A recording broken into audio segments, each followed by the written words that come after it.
25. Oh my gosh, did 2024 go quickly? We are going to get started. So at this moment, I am actually going, I didn't give the prayer book to anybody, so you know what, I'll do it. Would you all please stand if you can?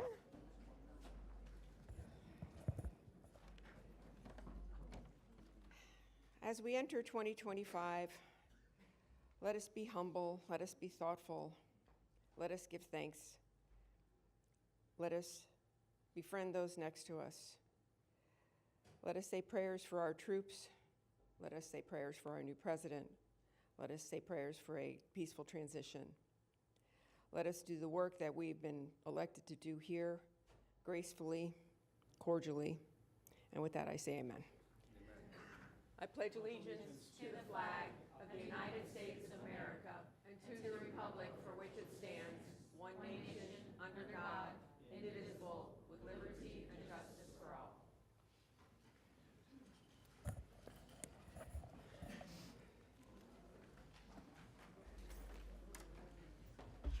Oh, I'm sorry, we were supposed to do the roll call first. Oh. Vice Mayor Baxter. Here. Commissioner Flores. Present. Mayor Marino. Here. Commissioner Powell. Here. Commissioner Sachs. Commissioner Weiss. Here. Commissioner Woodward. Here. Thank you. Thank you. And I know we do have additions, deletions, and substitutions.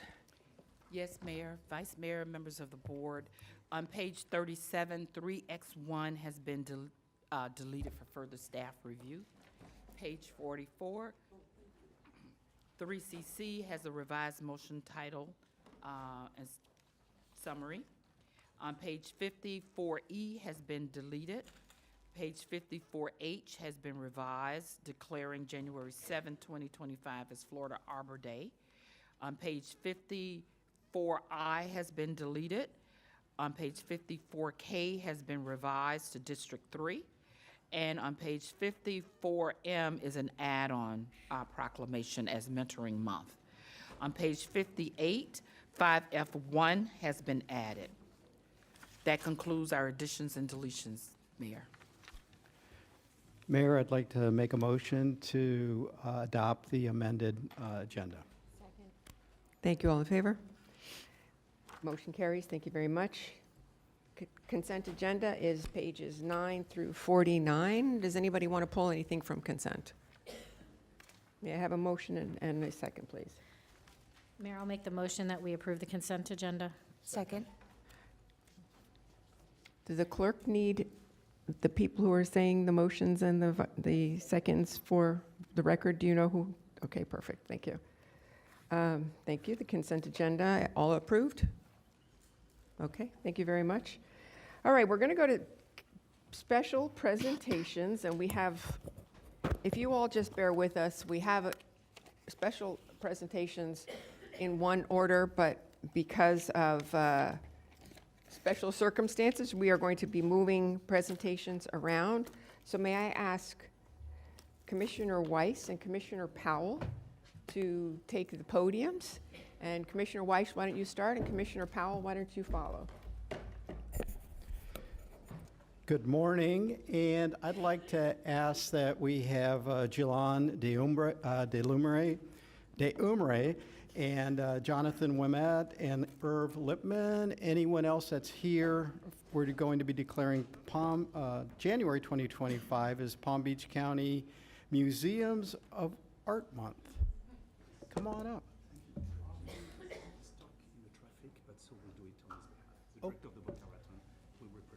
Okay. All right. Very good. Good morning. Wow. Whereas museums of art are a vibrant cultural hub where people of diverse backgrounds come together to be moved and inspired by the power of human creativity.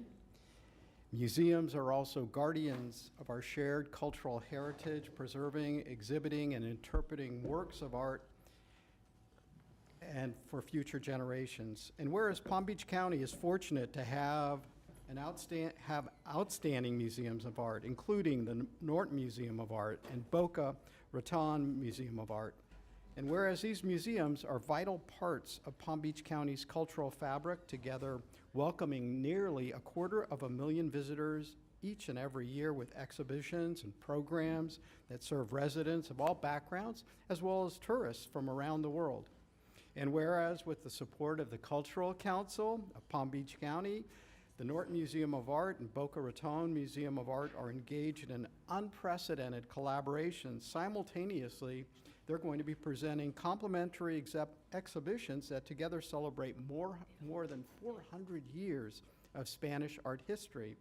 And whereas the splendor of and passion of Baroque Spain and its empire at the Boca Raton Museum of Art through March 30th showcases selections of 57 paintings from the extraordinary riches of the Hispanic Museum of Art library collection of Baroque art.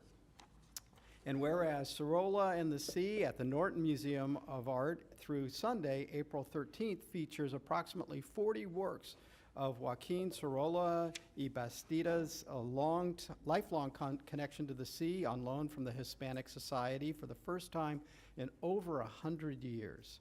So now, therefore, be it proclaimed by the Board of County Commissioners of Palm Beach County, Florida, assembled in regular session on the 7th day of January 2025, that January 2025 in Palm Beach County is hereby proclaimed Palm Beach County Museums of Art Month.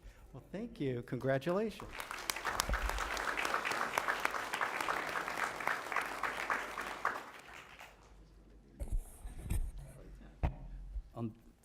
So thank you very much, Commissioner, and thank you for all of the support of the county. We are delighted. I mean, we are all friends as directors, but working together, doing exhibition together, it's really always exciting. And the diversity of the crowd and the impact on the community has been really fantastic. And I'm sure Sam in Boca.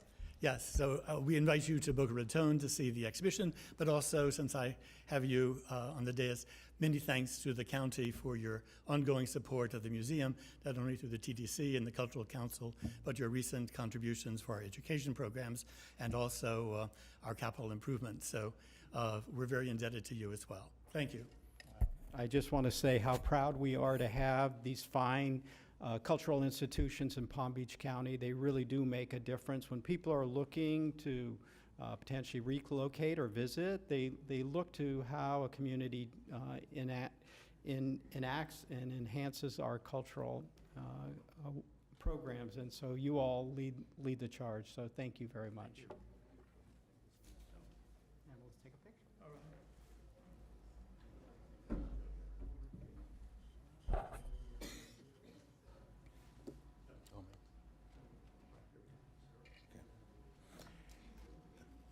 This is a proclamation of the Board of County Commissioners of Palm Beach County declaring January 7, 2025 as Edith Bush Day, celebrating a lifetime of service and community leadership in Palm Beach County. Whereas Edith C. Bush, a lifelong advocate for social justice, education, and community empowerment, has dedicated herself to uplifting the citizens of Palm Beach County, particularly through her work with the Martin Luther King Jr. Coordinating Committee, MLKCC, and she was born in Andalusia, Alabama, and from a young age demonstrated resilience and unwavering commitment to education, social equality, and the well-being of others, even during the days of segregation in the South. And in 1981, Edith C. Bush became the executive director of the Martin Luther King Jr. Coordinating Committee in West Palm Beach, playing a pivotal role in organizing the annual MLK Week celebration, including oratorical contests, art exhibits, and the scholarship breakfast that honors Dr. Martin Luther King Jr.'s legacy of service, peace, and equality. And under her leadership, the MLKCC has expanded its efforts to serve youth through the year-round programs designed to foster self-esteem, community respect, and peace, aligning with Dr. King's philosophy of building a better, more inclusive society. And whereas Edith C. Bush played a key role in the creation of the Dr. Martin Luther King Jr. Memorial Park in West Palm Beach, a monumental tribute to Dr. King's legacy, which has become one of the largest memorials of its kind in the southern United States. and throughout her career. She has consistently used her platform to advocate for social justice, equality, and systemic change, drawing attention to the issues such as voter suppression, unequal access to housing, and the need for greater representation in leadership roles for African Americans. Edith C. Bush has been a longtime member of End Time Church of God in Christ and an active participant in the Equal Justice Initiative, further demonstrating her unwavering commitment to justice and equality for all. And whereas her life and work serve as an inspiration to generations of individuals dedicated to public service, social change, and the betterment of Palm Beach County's diverse communities, earning her respect, admiration, and recognition from all corners of the community. Now, therefore, be it proclaimed by the Board of County Commissioners of Palm Beach County, Florida, assembled in regular session on the 7th day of January 2025 in Palm Beach County, is now hereby proclaimed Edith Bush Day, celebrating the lifetime of service and community leadership to Palm Beach County.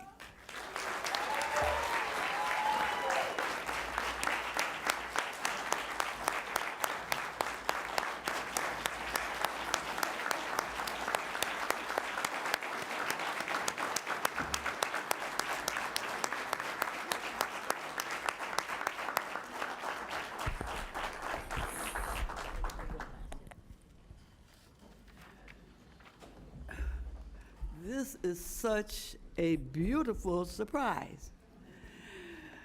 I appreciate everyone in here and elsewhere for your continued support of the Martin Luther King Coordinating Committee and our continued effort to keep the dream alive now more than ever. Thank you to the County Commission.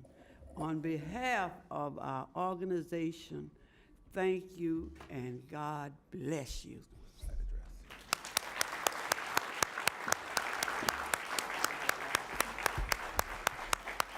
Thank you.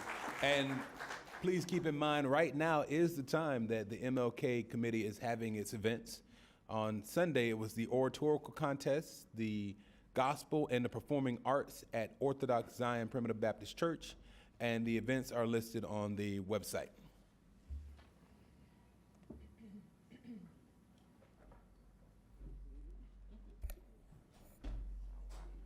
While they're taking their pictures, I'd like to ask that Sherry Cole, Cindy Jensen, Leilani Ian, and Angela Bernard please join me.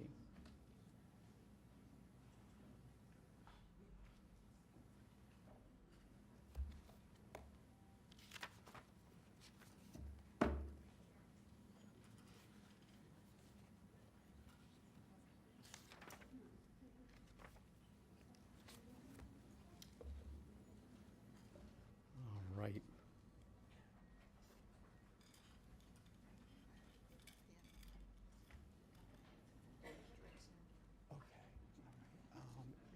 If you.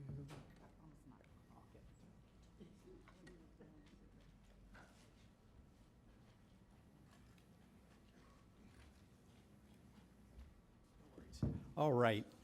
We are declaring January 2025 as National Crime Stoppers Crime Prevention Month. Whereas crime isolates communities, causing fear and mistrust, we must work together to prevent victimization. Crime Stoppers of Palm Beach County, Inc., a 501c3 nonprofit, empowers residents to report crime anonymously and assist law enforcement in solving and preventing crimes. Whereas the organization provides free programs and resources to unite residents, law enforcement, businesses, media, and the schools to help us combat crime. Crime Stoppers of Palm Beach County, Inc. uses media awareness, cash rewards, and anonymous tip lines, offering social media, phone, and web options for reporting crime, empowering the community to take control. And whereas since 1981, the group has received over 245,050 tips, leading to 6,558 arrests and the recovery of over $33 million in drugs and property. Student tips from 1984 to 2023 have led to over 200 weapons confiscated, and tipsters have received over $815,258 in rewards. Whereas Crime Stoppers of Palm Beach County, Inc. partners with 30 law enforcement agencies, including the Palm Beach County Sheriff's Office and several of our local police departments, to prevent and solve crimes. Whereas the organization actively raises awareness about crime prevention through outreach, volunteer efforts, and partnerships with organizations such as the School District of Palm Beach County and the Place of Hope. Whereas Crime Stoppers of Palm Beach County is a GuideStar Silver level participant demonstrating transparency and accountability, and whereas Palm Beach County is committed to zero tolerance for crime and calls on all residents to participate in efforts to prevent crime and strengthen our community.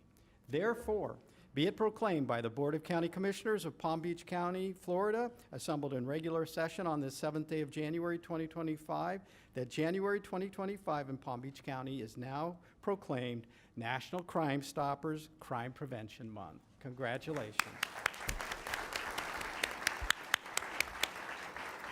We'd like to thank the County Commission for recognizing Crime Stoppers today. It's an important event for us.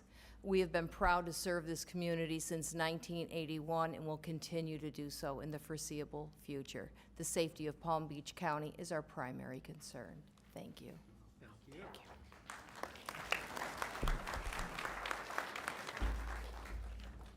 And while they're taking pictures, can I have Dr. Glenda Garrett, Ms. Cynthia Beckton, and Ms. Edith C. Bush once again for a proclamation declaring January 20th as Martin Luther King Jr. Day, celebrating the Martin Luther King Jr. Coordinating Committee of Palm Beach County. Whereas Dr. Martin Luther King Jr. was a visionary leader whose dedication to justice, equality, and nonviolence continues to inspire individuals worldwide to strive for a more just and inclusive society.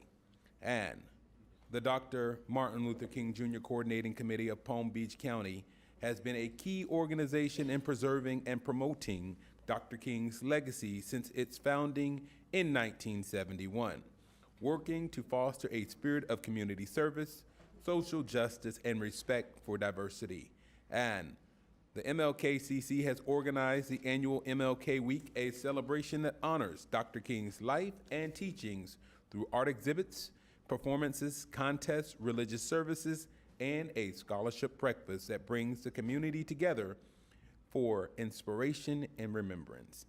And the MLKCC's efforts have extended beyond the celebration, supporting the well-being of inner-city youth, nurturing self-esteem, fostering peace, and encouraging engagement in activities that align with Dr. King's philosophy of nonviolence and social equality. And whereas one of the most significant contributions to Palm Beach County is the Dr. Martin Luther King Jr. Memorial Park in West Palm Beach that was established in 2004, and it is the largest memorial of its kind in Florida. It honors Dr. King's life, family, and work while educating the public on the history of the civil rights movement. And Edith C. Bush, a longtime leader of the MLKCC, has dedicated herself to uplifting the community and advancing the vision of Dr. King's contributions significantly to the creation of the Dr. Martin Luther King Jr. Memorial Park and various programs that continue to serve people here in Palm Beach County. And whereas on January 20th, 2025, we come together to celebrate the work of the MLKCC and honor Dr. King's enduring legacy, reaffirming our commitment to racial justice, equality, and service to others. Now, therefore, be it proclaimed by the Board of County Commissioners of Palm Beach County, Florida, assembled in the regular session on the 7th day of January 2025, that January 20th, 2025 in Palm Beach County is hereby proclaimed the Martin Luther King Jr. Day, celebrating Martin Luther King Jr.'s Coordinating Committee of Palm Beach County.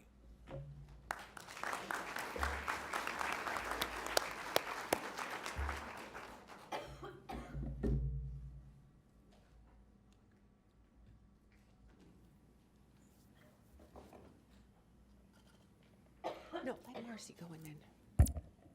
Go right ahead. As I said, we have a lot of goings on today, so Commissioner Woodward is going to go next. Okay, good morning. If I could please have Larry Barzewski, Rich Pollock, Chris Bellard, and anyone else here for Coastal Star.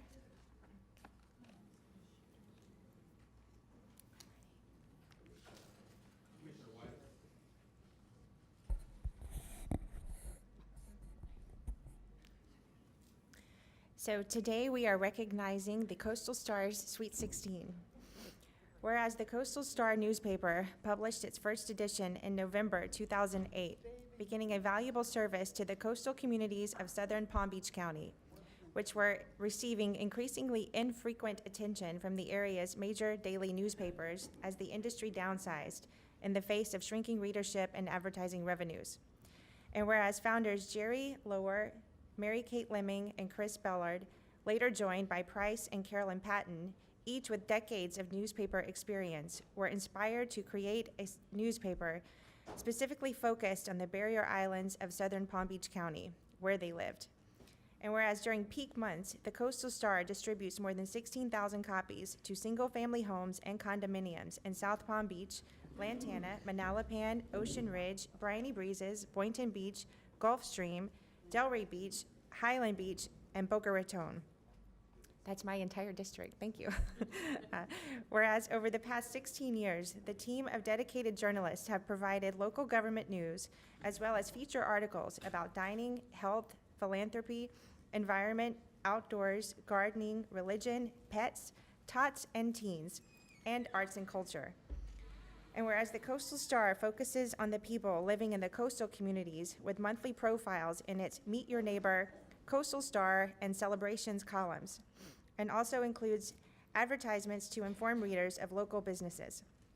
And whereas the publication has won more than 325 awards in annual journalism competitions sponsored by the Florida Press Club and the Florida Press Association, including the FPC's coveted Lucy Morgan Award for in-depth reporting in 2014, 15, and 2023, and the FPA's Claudia Ross Memorial Award for top investigative reporting in 2021. And whereas we celebrate and value the legacy of the independent press in our nation's history and the necessary role it plays in having a well-informed citizenry, and applaud the Coastal Star for fostering a larger sense of community within coastal towns and cities. Now therefore be it proclaimed by the Board of County Commissioners of Palm Beach County, Florida, assembled in regular session on the 7th day of January, 2025, that the board hereby recognizes the Coastal Star's Sweet 16. Thank you.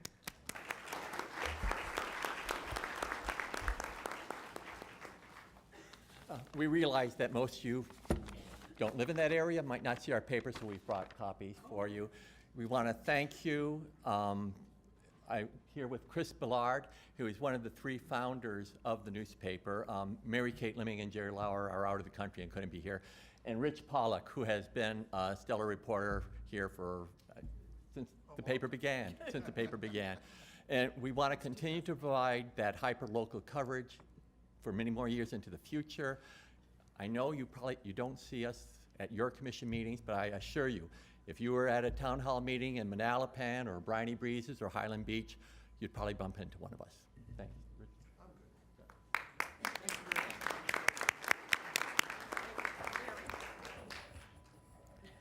For the clerk, let the record show that Commissioner Sachs has joined us.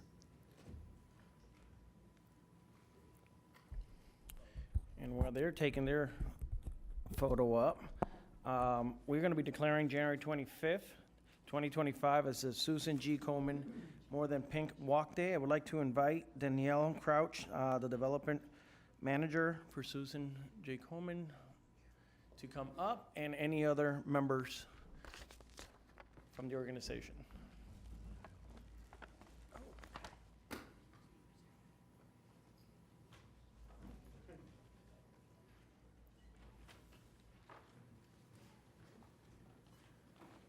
All right, so declaring January 25th of 2025 as Susan G. Komen More Than Pink Walk Day, whereas it is critical to provide support to those facing breast cancer because approximately 1/3 of breast cancer death could be prevented if everyone receives high-quality care. And whereas the Susan G. Komen Patient Care Center is designed to remove barriers and help achieve health equity by providing access to high-quality care to anyone, anywhere in the United States. And whereas the Susan G. Komen West Palm Beach More Than Pink Walk will be held on January 25 of 2025 at the Meyer Amphitheater in downtown West Palm Beach to offer support to those who have been impacted by breast cancer and to further the mission of Susan G. Komen. And whereas more than 5,000 supporters will walk, volunteer, and interact with over 275 teams on site representing West Palm Beach families, friends, companies, schools, and community organizations, and more than 400 survivors, including those living with metastatic breast cancer. And whereas money raised by participants and sponsor advances the research to find new discoveries and more efficient treatment to help provide evidence-based breast health education and direct vital patient services and support in our community. And whereas the More Than Pink bus is a partnership of Susan G. Komen, Palm Tran, and Lamar Transit Advertising, features inspiring images of breast cancer survivors and pink ribbons supporting the foundation. And whereas the Susan G. Komen More Than Pink Walk Day helps raise awareness of the importance of quality screening and expansion of treatment of breast cancer. Now, therefore, be it proclaimed by the Board of County Commissioners of Palm Beach County, Florida, assembled in regular session this 7th day of January 2025, that January 25th, 2025, in Palm Beach County is hereby proclaimed Susan G. Komen More Than Pink Walk Day.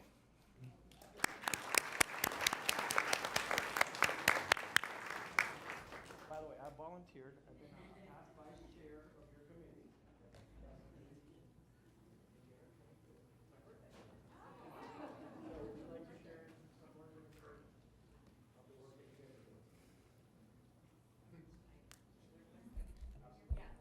Okay, hi, thank you so much.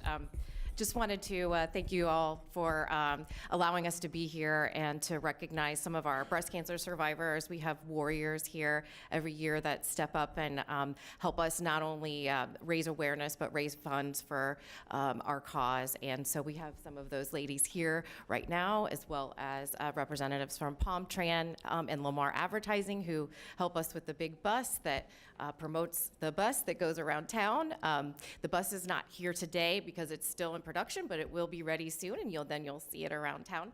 And then we have representatives here from Good Samaritan Hospital. That's one of our sponsors. So we're just so grateful for you all to be here. We invite you to come out on January 25th. The event is free for registration, and there's a 2-mile walk along the beautiful Flagler Drive, and we will recognize over 400 survivors there of breast cancer and just have an amazing morning. And wanted to thank you all for this moment. And I also wanted to mention that we provide almost $700,000 of direct financial assistance to women here in Florida that have been diagnosed with breast cancer every year. So we just wanted to recognize that, and we have the ability to serve anybody with breast health navigation services via our hotline. So thank you all again. I appreciate it.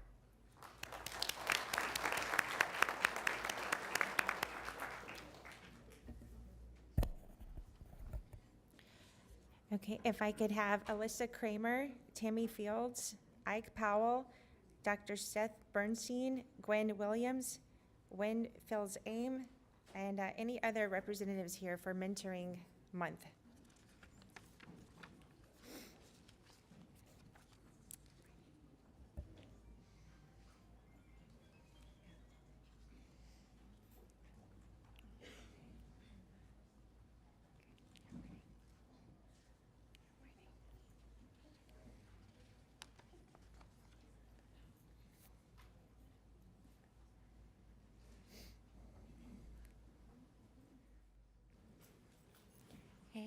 a big group. Beautiful. We are declaring January 2025 as Mentoring Month. Whereas January is National Mentoring Month, an annual campaign to raise awareness and celebrate the powerful impact of mentoring relationships, recruit new mentors, and encourage institutions to integrate quality mentoring into their policies and practices. And whereas Palm Beach County recognizes the contributions of volunteer mentors who link youth to economic and social learning opportunities, while also strengthening our community. And whereas mentoring programs generally have a significant positive impact on youth academic achievement, school connectedness and engagement, and educational success, which can lead to outcomes such as improved attendance, grades, test scores, and classroom behavior. And whereas mentors can help young people set career goals and connect them to industry professionals who provide training and job opportunities. And whereas effective mentoring of underserved and vulnerable populations can help young people confront challenges so they can enjoy improved mental health and well-being. And whereas evidence-based mentoring programs have been found to positively impact many aspects of mental well-being by reducing unhealthy coping mechanisms and improving interpersonal relationships with friends and family. And whereas the Board of County Commissioners supports organized mentoring initiatives and encourages participation in mentoring programs. Now therefore be it proclaimed by the Board of County Commissioners of Palm Beach County, Florida, assembled in regular session on the 7th day of January 2025, that January 2025 in Palm Beach County is hereby proclaimed Mentoring Month. Let's go!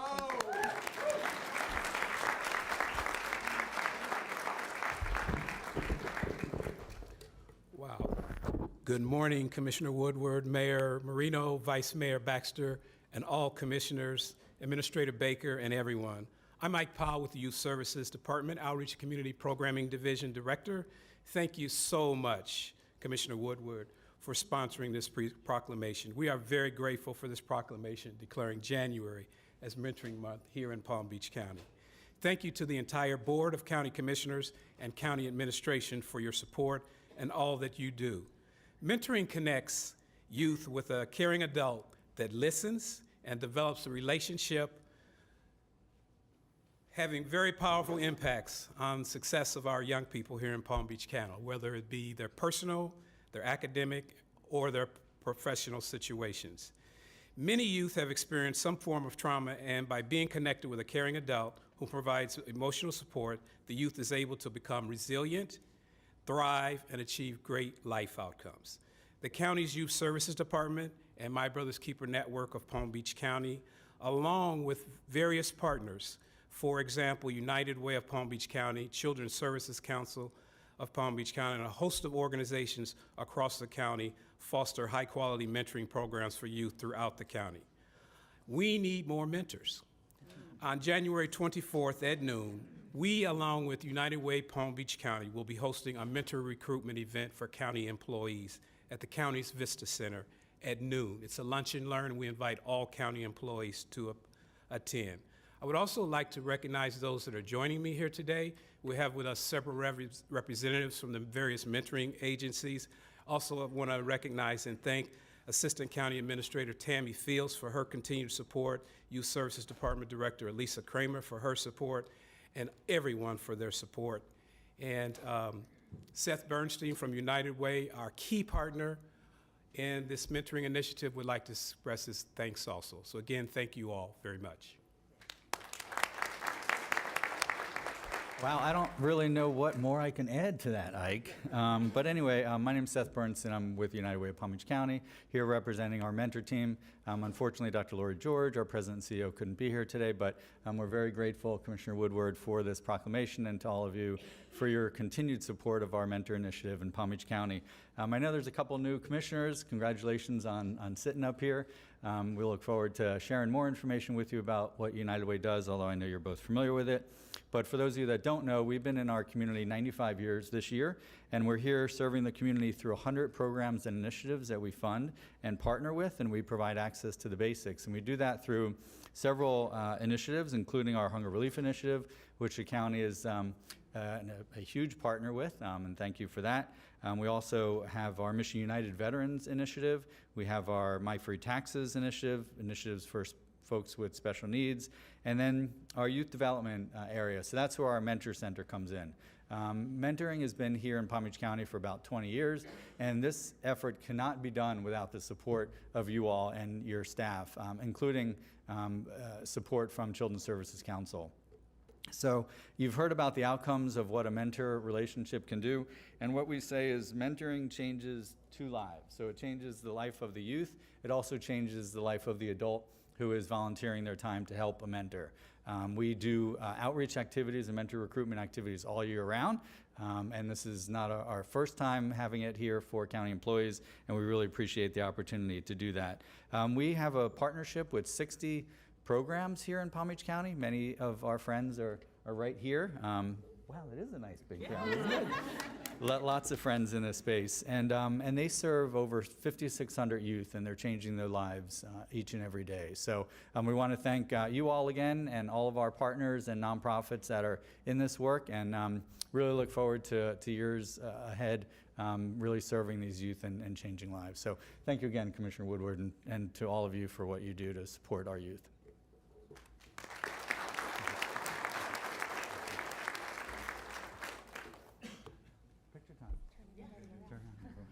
All right, we are proclaiming Human Trafficking Prevention Month. If I can have Laura Cusack, President of the Human Trafficking Coalition of Palm Beach County, and her group to come forward. Let's not block that. Yeah, I'm sitting right here.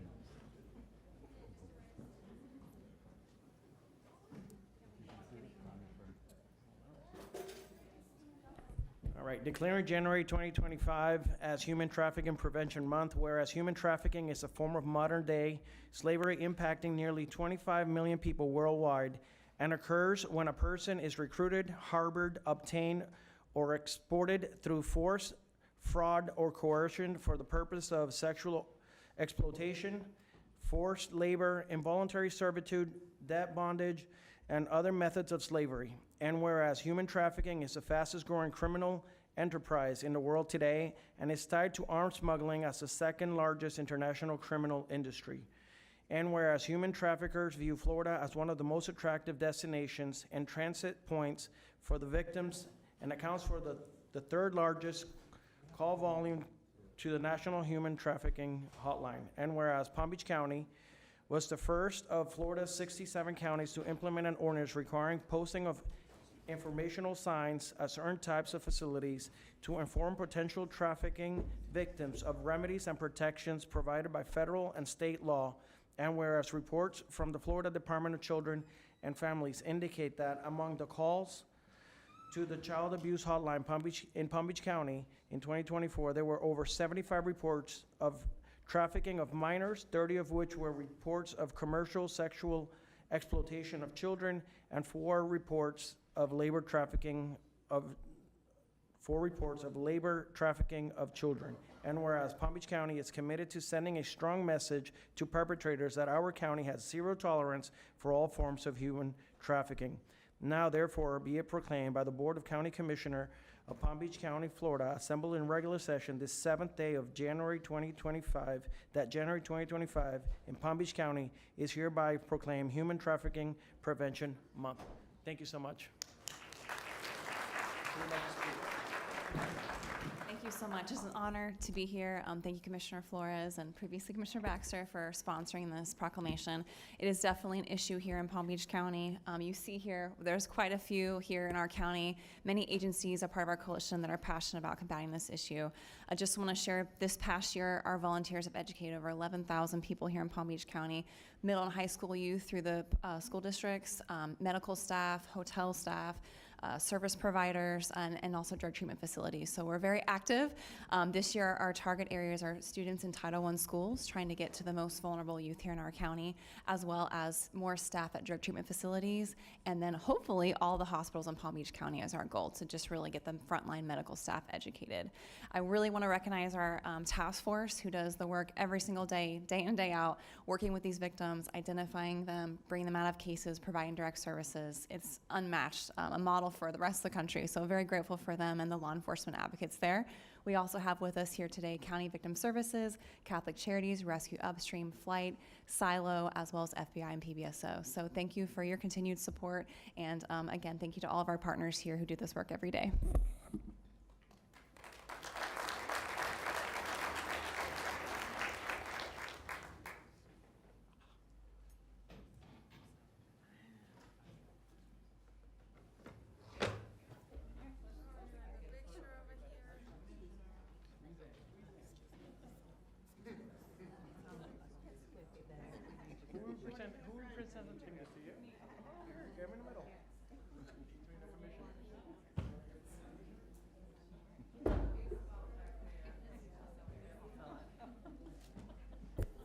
As you can see, the first meeting of the month is always a busy one with all of our proclamations. And we had several more, so a little patience from the people in the room, hopefully. Right now, I am going to call up those who are here for the recognition of the 187th Battle of the Loxahatchee. So recipients would include Derek Hankerson, if you're here, Derek.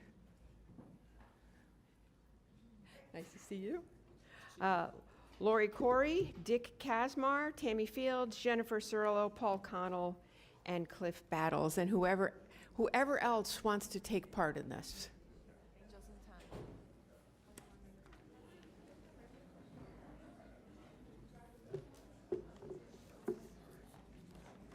So this is a proclamation recognizing the 187th Battle of the Loxahatchee. Whereas January 25, 2025 marks the 187th anniversary of the Second Seminole War, and whereas the Seminoles of Florida and free black militia cohorts were ordered to vacate their lands as per the Treaty of the Moultrie Creek in 1823, Indian Removal Act of 1830, and Treaty of Payne's Landing in 1832, and whereas in 1835, in preparation for war against the U.S. Army, black Seminole leaders recruited enslaved people from plantations along St. Augustine's east coast to resist removal, and whereas on January 2nd, 1838, the new wilderness outpost, Fort Pierce, became active to honor its first commander of the Second Seminole War, Lieutenant Colonel Benjamin Kendrick Pierce. And whereas after Fort Pierce was established, Navy Lieutenant Levin Powell's detachment of sailors and soldiers continued their expedition south. And on January 14th, 1838, Major General Thomas S. Jessup arrived with additional troops and was commander of all U.S. forces in Florida. Fort Pierce was designated headquarters in the south, and whereas Major General Jessup moved further south to Jupiter in pursuit of the Seminoles, and from 1835 to 1842, Seminoles and African Americans fought together against U.S. troops. To date, no peace treaty has ever been signed, and the war was declared over on August 14, 1842, by Colonel William Jenkins Worth. Now, therefore, be it proclaimed by the Board of County Commissioners of Palm Beach County, Florida, assembled in regular session on this 7th day of January 2025, that the board hereby recognizes the 187th Battle of the Loxahatchee. Would you like to say? Thank you so much, Commissioner. I first and foremost want to thank this exceptional Palm Beach County Board of County Commissioners. I want to thank my commissioner. I want to thank Todd Brolin, Ed Chase, Victoria Nolan, Christina Ingram, the Palm Beach County delegation for their support, not only of me, but also of our board. I listened a few minutes ago with reference to mentors. I wasn't going to go this direction, but I will now. I brought my birth certificate from 1964. On it, it says my father's name, and it has my mother's name. The kind of business or industry, U.S. Fifth Army.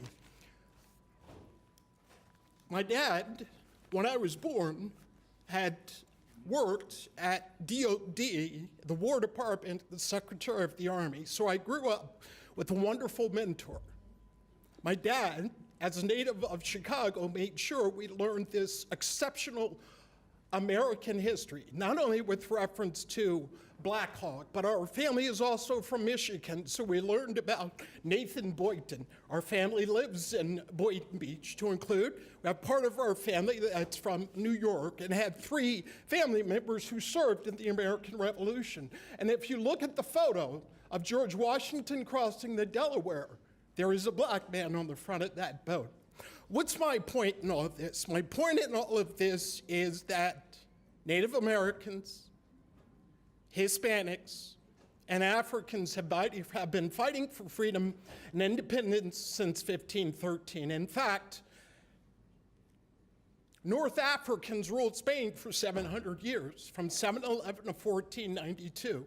With the age of Christopher Columbus and the age of exploration, Christopher Columbus set sail. During that time, on his second voyage, there was a gentleman on his ship. His name was Ponce de Leon. He settled Florida in 1513. There were 2 black men on his ship, Juan Gallardo, who introduced wheat to the New World, and Juan Gonzalez. In 1565, my family's hometown of St. Augustine was settled with between 40 and 60 free and enslaved Africans, making them African Americans. After the Yamasee War, Native American tribes found their way into Florida. My point in all this is I think to that American song, or that song by America, Oz didn't give the Tin Man anything he didn't already have. The U.S. government, the U.S. Army did not give free blacks, did not give freedom seekers, did not give Native Americans anything they didn't already have, which was freedom and independence. I'm thrilled to be here today with my exceptional board. Also want to thank Jennifer Cirillo. Also want to thank Dick and the Palm Beach County Parks and Recreation Department for this exceptional proclamation. I look forward to working with Palm Beach County, our board, and the citizens of this exceptional county as we build a multi-million-dollar museum to highlight this exceptional history at Riverbend. Thank you and God bless you.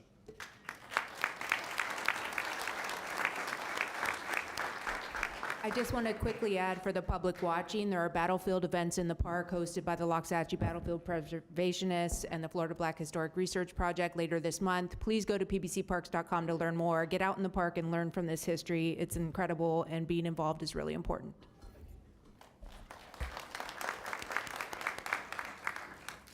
Today, we will be declaring January 17th, 2025 as Florida Arbor Day. So if you are here for this proclamation, I ask that you come forward. And while we're doing that, I would like to take a moment to recognize the elected officials, newly elected Daniel Eisinger to our Public Defender's Office. I would also like to recognize our re-elected Florida State Representative Mike Caruso. And I would also like to recognize a dear friend of mine, Joe LaFauci, as being a new state committee man. So if we could give them all a round of applause, that'd be great.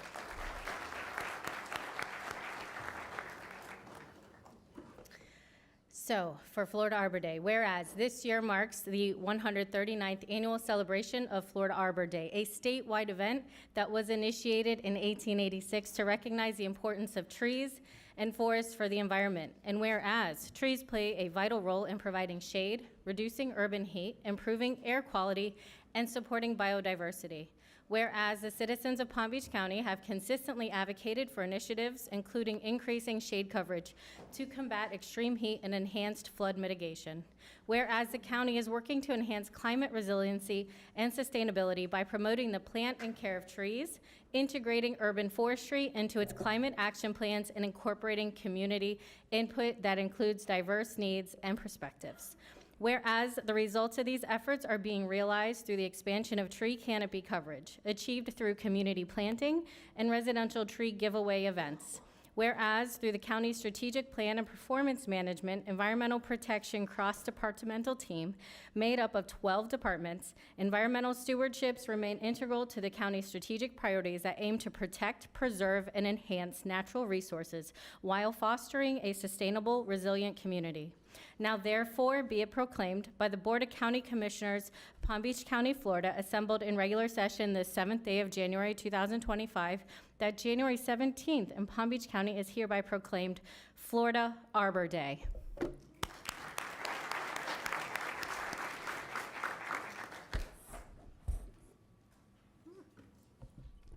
Good morning, Commissioners, and thank you, Vice Mayor Baxter, for sponsoring this proclamation. My name is Stacey Caceres. I'm an analyst for our county's Office of Resilience.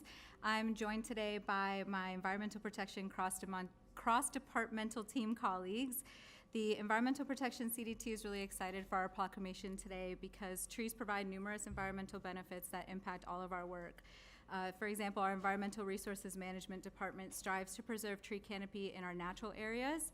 Our Parks and Recreation Department aims to increase tree canopy in our parks to encourage active outdoor enjoyment with shaded walking trails.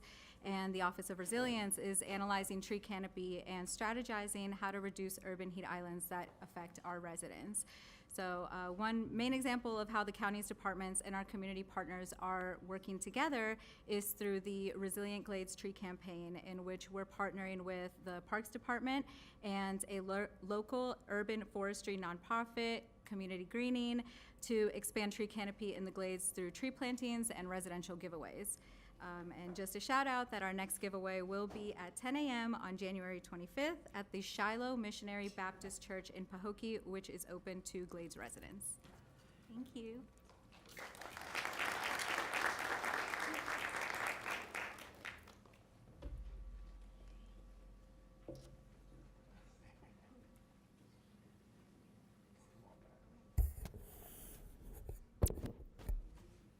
All righty. We're going to do our final proclamation of the day, and this is declaring January 30th through 31st, 2025 as 24-hour Homeless Point in Time Count Day. And I'd like to invite up Dr. Green, Taruna, Wendy, Kim, and Michelle, and anyone else that'd like to partake in this.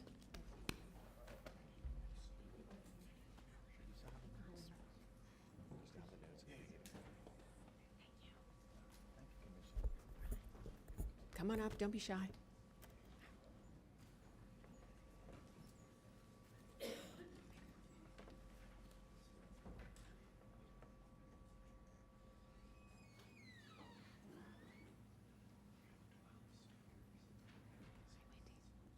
So today we are declaring January 30th and 31st, 2025 as 24-hour Homeless Point in Time Count Day. Whereas Florida ranks third in the nation for the highest homeless population, with California and New York ranking as first and second.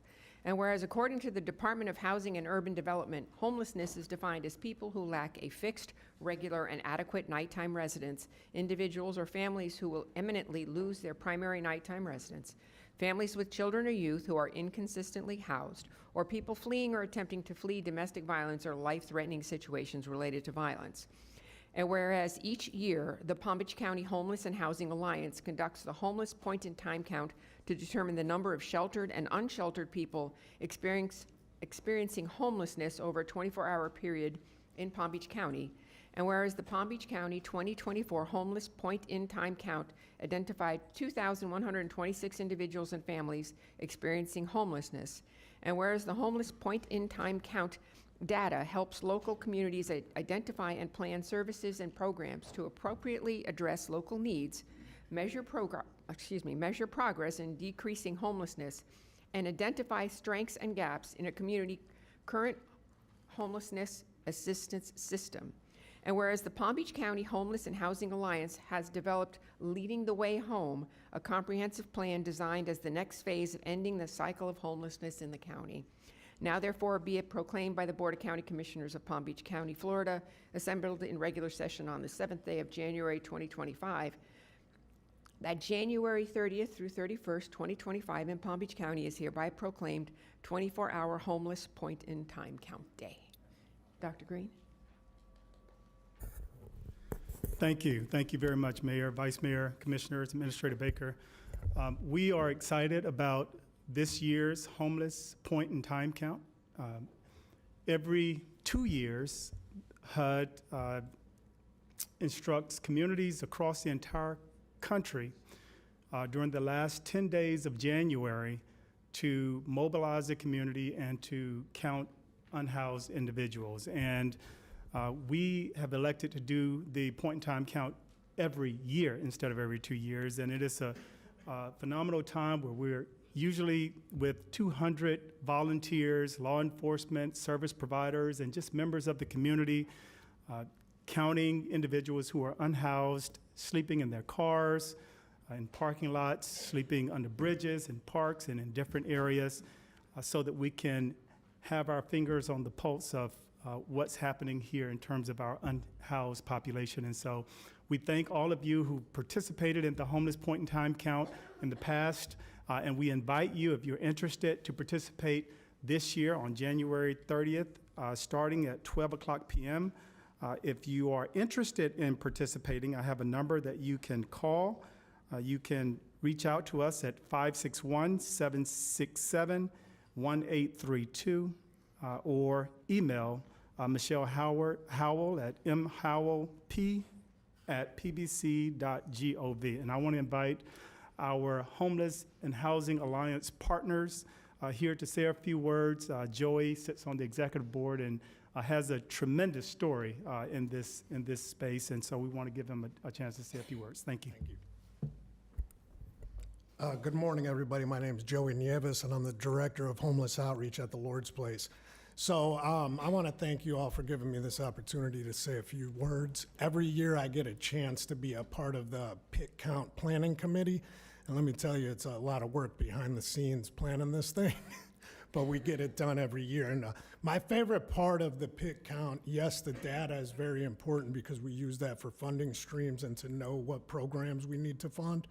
But the biggest and most beautiful part of it all is that volunteers get a chance to go out and get on the front lines and see how challenging it is to engage a homeless individual who's experiencing unsheltered homelessness, because I don't think that people realize how difficult that is to get them from the street and to agree to go into some type of housing in the first place. But the point in time count is definitely the best opportunity for that. And similarly, when I experienced homelessness in my own personal life, it was a similar count that found me in my vehicle and that got me to the place that I am today. So if you haven't volunteered, I urge you to sign up and volunteer and call that number, because you'll then be able to see what we do each and every day with our partners, the HOT team and the Vickers House. So thank you for letting me share.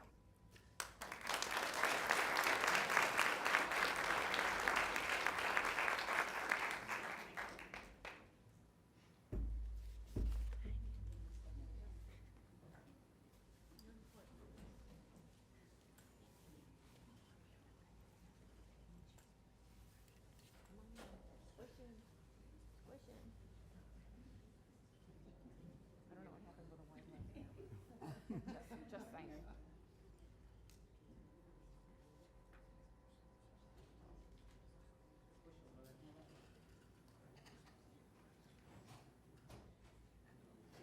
Here's the official one.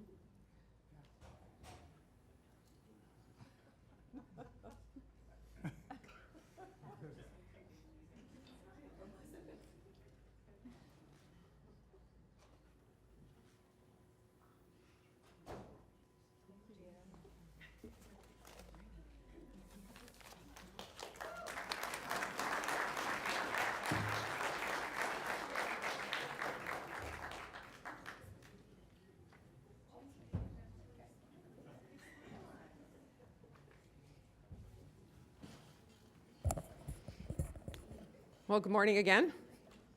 And we are now going on to our regular agenda.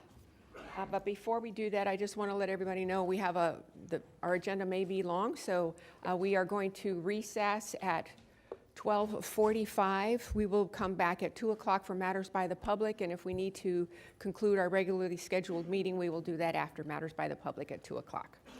So at this time, we are moving on to item 5A1. Staff recommends motion to approve a funding agreement with the healthcare district, and I'm sure we have multitudes of presentations and comments. And do we have comment cards? We have 14 speaking cards, so it will be some time. Thank you all for being here. Good morning, Mayor, Vice Mayor, Commissioners. Pull the microphone closer. Thank you. And Happy New Year to you all. This item is something that we've been working on for quite some time. It is an allocation to the healthcare district in order to build a central receiving facility to address the needs of those with mental health and substance use disorders. We have a presentation that we'll share with you. I want to introduce folks at the table. We've got Senior Assistant County Attorney Helene Vizd, as well as Darcy Davis, who is the CEO of the Healthcare District. I'll turn it over to Darcy. Good morning, Commissioners. It's a pleasure to be here. Darcy, pull the microphone closer, Okay, please. and do I have a clicker or? Oh, it's right here. Sorry. Thank you. Technical. All right. Thank you for having me today. It's a pleasure to be here. I'm going to hopefully put a little context around. Thank you. I'll put a little context around the ask and what it is we're talking about, what we'd like to achieve. But first, I want to talk a little bit about the healthcare district and just remind you. So our mission is to be the healthcare safety net for Palm Beach County, meaning we fill the gaps. When we see and when the county determines that there's a healthcare need that's missing, that's when the healthcare district steps in.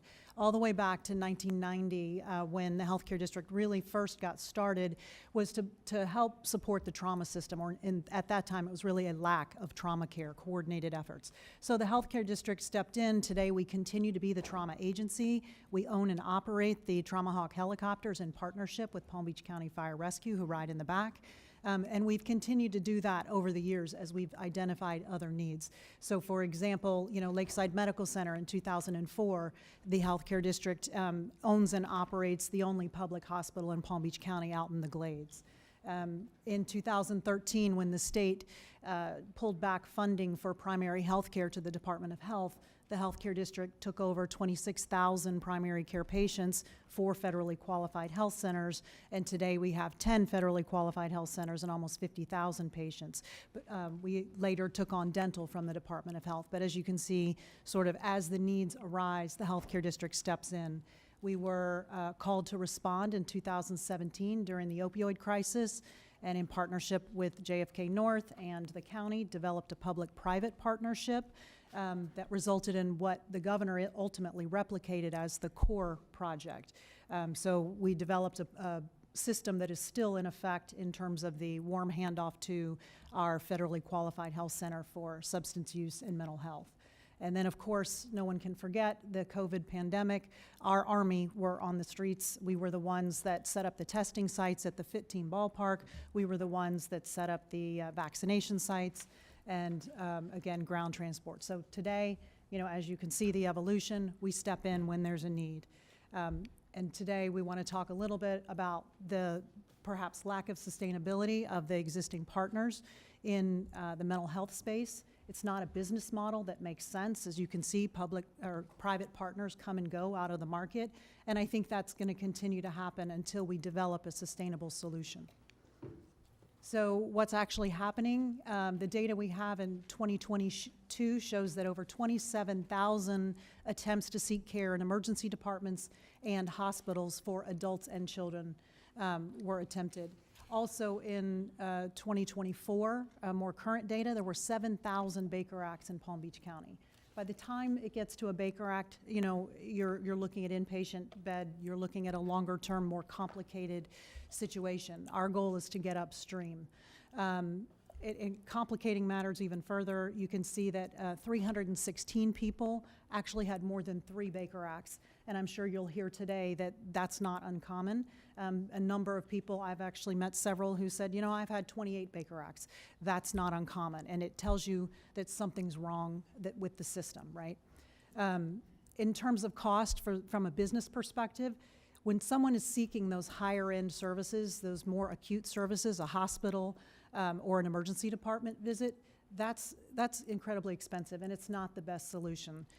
We commissioned a feasibility study, and the feasibility study tells us that that model is approximately $281 million impact, and a model that attempts to intercept a patient at a crisis moment is a much cheaper solution.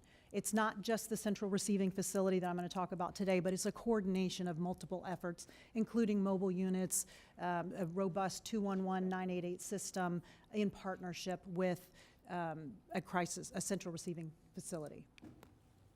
So this is what it looks like today, right? This is the vicious cycle that someone, is Baker acted or incarcerated, they're discharged, they may not get the help they need, and they end up back in this cycle. We want to break that, and this is what we're trying to do. So by implementing a crisis system, somewhere to go, we are envisioning here law enforcement diversion, emergency room diversion, and frankly, 24/7 access to walk-in services.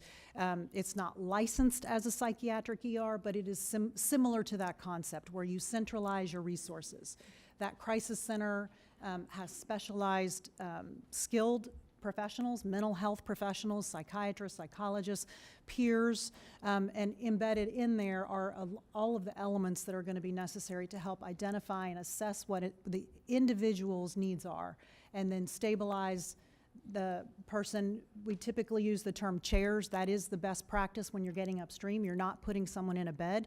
You're putting them in a chair to stabilize approximately 23 hours of observation, potentially using medication-assisted treatment, but obviously that's all up to the individual physician. We would move our outpatient location to this facility, creating that warm handoff, that real-time touch point. And then as they exit that crisis center, the central receiving facility, we're looking at this is in addition to the existing resources in the community. We're trying to alleviate some of the pressure on those existing resources so that they can continue to do the good work that they're already doing. And then none of this will be successful if there's not social determinants of health and partners, right? So housing, workforce support, food stability, transportation, if all of these things do not work together, this is just a building, right? So this is a partnership with all of our community providers. So just, again, re-emphasizing 24/7 access, inpatient and outpatient. I focused on the chairs, but there would be a limited number of beds here. I think we know that there was a recent situation with a community provider where certain beds for children were decommissioned. These would have this, what our feasibility study tells us is that we would need 12 adult beds, 10 children's beds, and this whole model is factoring in that there need to be resources for children in addition to adults. There are a number of facilities for adults, but there are fewer for children. This is separated, but they're both addressed in this model. No one is turned away. No one's turned away today when they come to our facilities. And integrated primary care. Because we start with a federally qualified health center model, they would receive that integrated primary care, a medical-centered home where we would wrap services around the patient. So why us? Hopefully the technology works, not only because we're a sustainable solution, but I have a few words from some of our patients that will tell you why us. Maybe? Okay, you got it. They're the best in the world. They really are. I mean, the nicest people, and they make you feel like family. You never feel like you come here and like you're ashamed of anything, ever. Ever. They're just by your side and wanting to help you.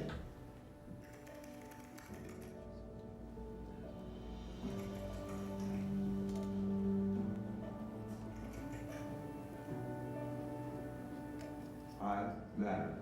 I matter. I matter. Soy importante. I matter. I matter. I matter. I matter. I matter. I matter. I matter. I matter. I matter. I matter. I matter.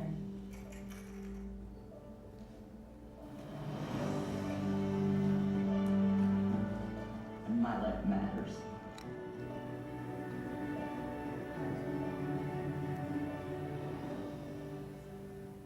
So those are our patients who were willing to, get on camera. They would have all. We are. They would have all been here today, but we would have been here for a long time. I think, we've been in this space for since 2016 when we stepped in with the opioid crisis. We're here to step up and continue to respond to help meet the needs of the community. And none of this, like I said, can be done just by us. This is us trying to lift an element of a much bigger system. And so, as it says, we're stronger together. Before I shift, though, I do want to answer probably in advance of some of your questions about the land itself, right? So I think you may have questions about the process and what it is we're doing, where we're looking. We have been looking for this property now for a while. We started and have vetted about 18 different properties and have narrowed it down to 2. The criteria we were looking at is centrally located, so using Lake Worth Boulevard as your southern border, Blue Heron as your northern border, I-95 on the east and 441 on the west. We were looking inside of that space. We met with county staff to talk about whether there was any available property in there. Based on the master facility plan you guys have, there was nothing that would have met those needs. But we've narrowed it down to 2 properties that at this point we have commissioned, we're doing further feasibility studies, including compatibility with the adjacent use, environmental studies, specific site cost estimates, various development plans. Those 2 properties, one is currently owned by the healthcare district, and it would be potentially co-located with one of our existing properties in Riviera Beach. And then the other property is undeveloped, privately owned property north of Southern Boulevard that seems very promising. So we're hoping to finalize and maybe just give you a timeline as well, because I'm sure that's maybe one of your next questions. We hope to be able to conclude the feasibility studies and actually procure and obtain the property by fall of 2025, begin completing design and permit by October 2026, complete construction the end of 27, and have occupancy by spring of 2028. So I think that's the end of my presentation, and with that, I'm certainly open to questions or the process here. Well, I see no lights on at the time. Commissioner, Vice Mayor Baxter. Thank you, Mayor. A couple questions. You said that, so if we proceeded forward this, it would be ready by spring of 2028 is your projected timeline? That's the goal. So 3 years or so? Yes. And so you, in the funding agreement, does it state what those dollars should be used for? Yes. The dollars are used first for acquisition of the property. If they went with a property that is already owned, then those dollars would be used for the construction and design costs. We also have included provisions in the contract that if they did not continue to use for this purpose or were to sell the property in the future, that the county would have a right of first refusal, as well having a credit of what we've invested and looking at the appreciation that would occur at a time of sale. So we've included protections within the agreement.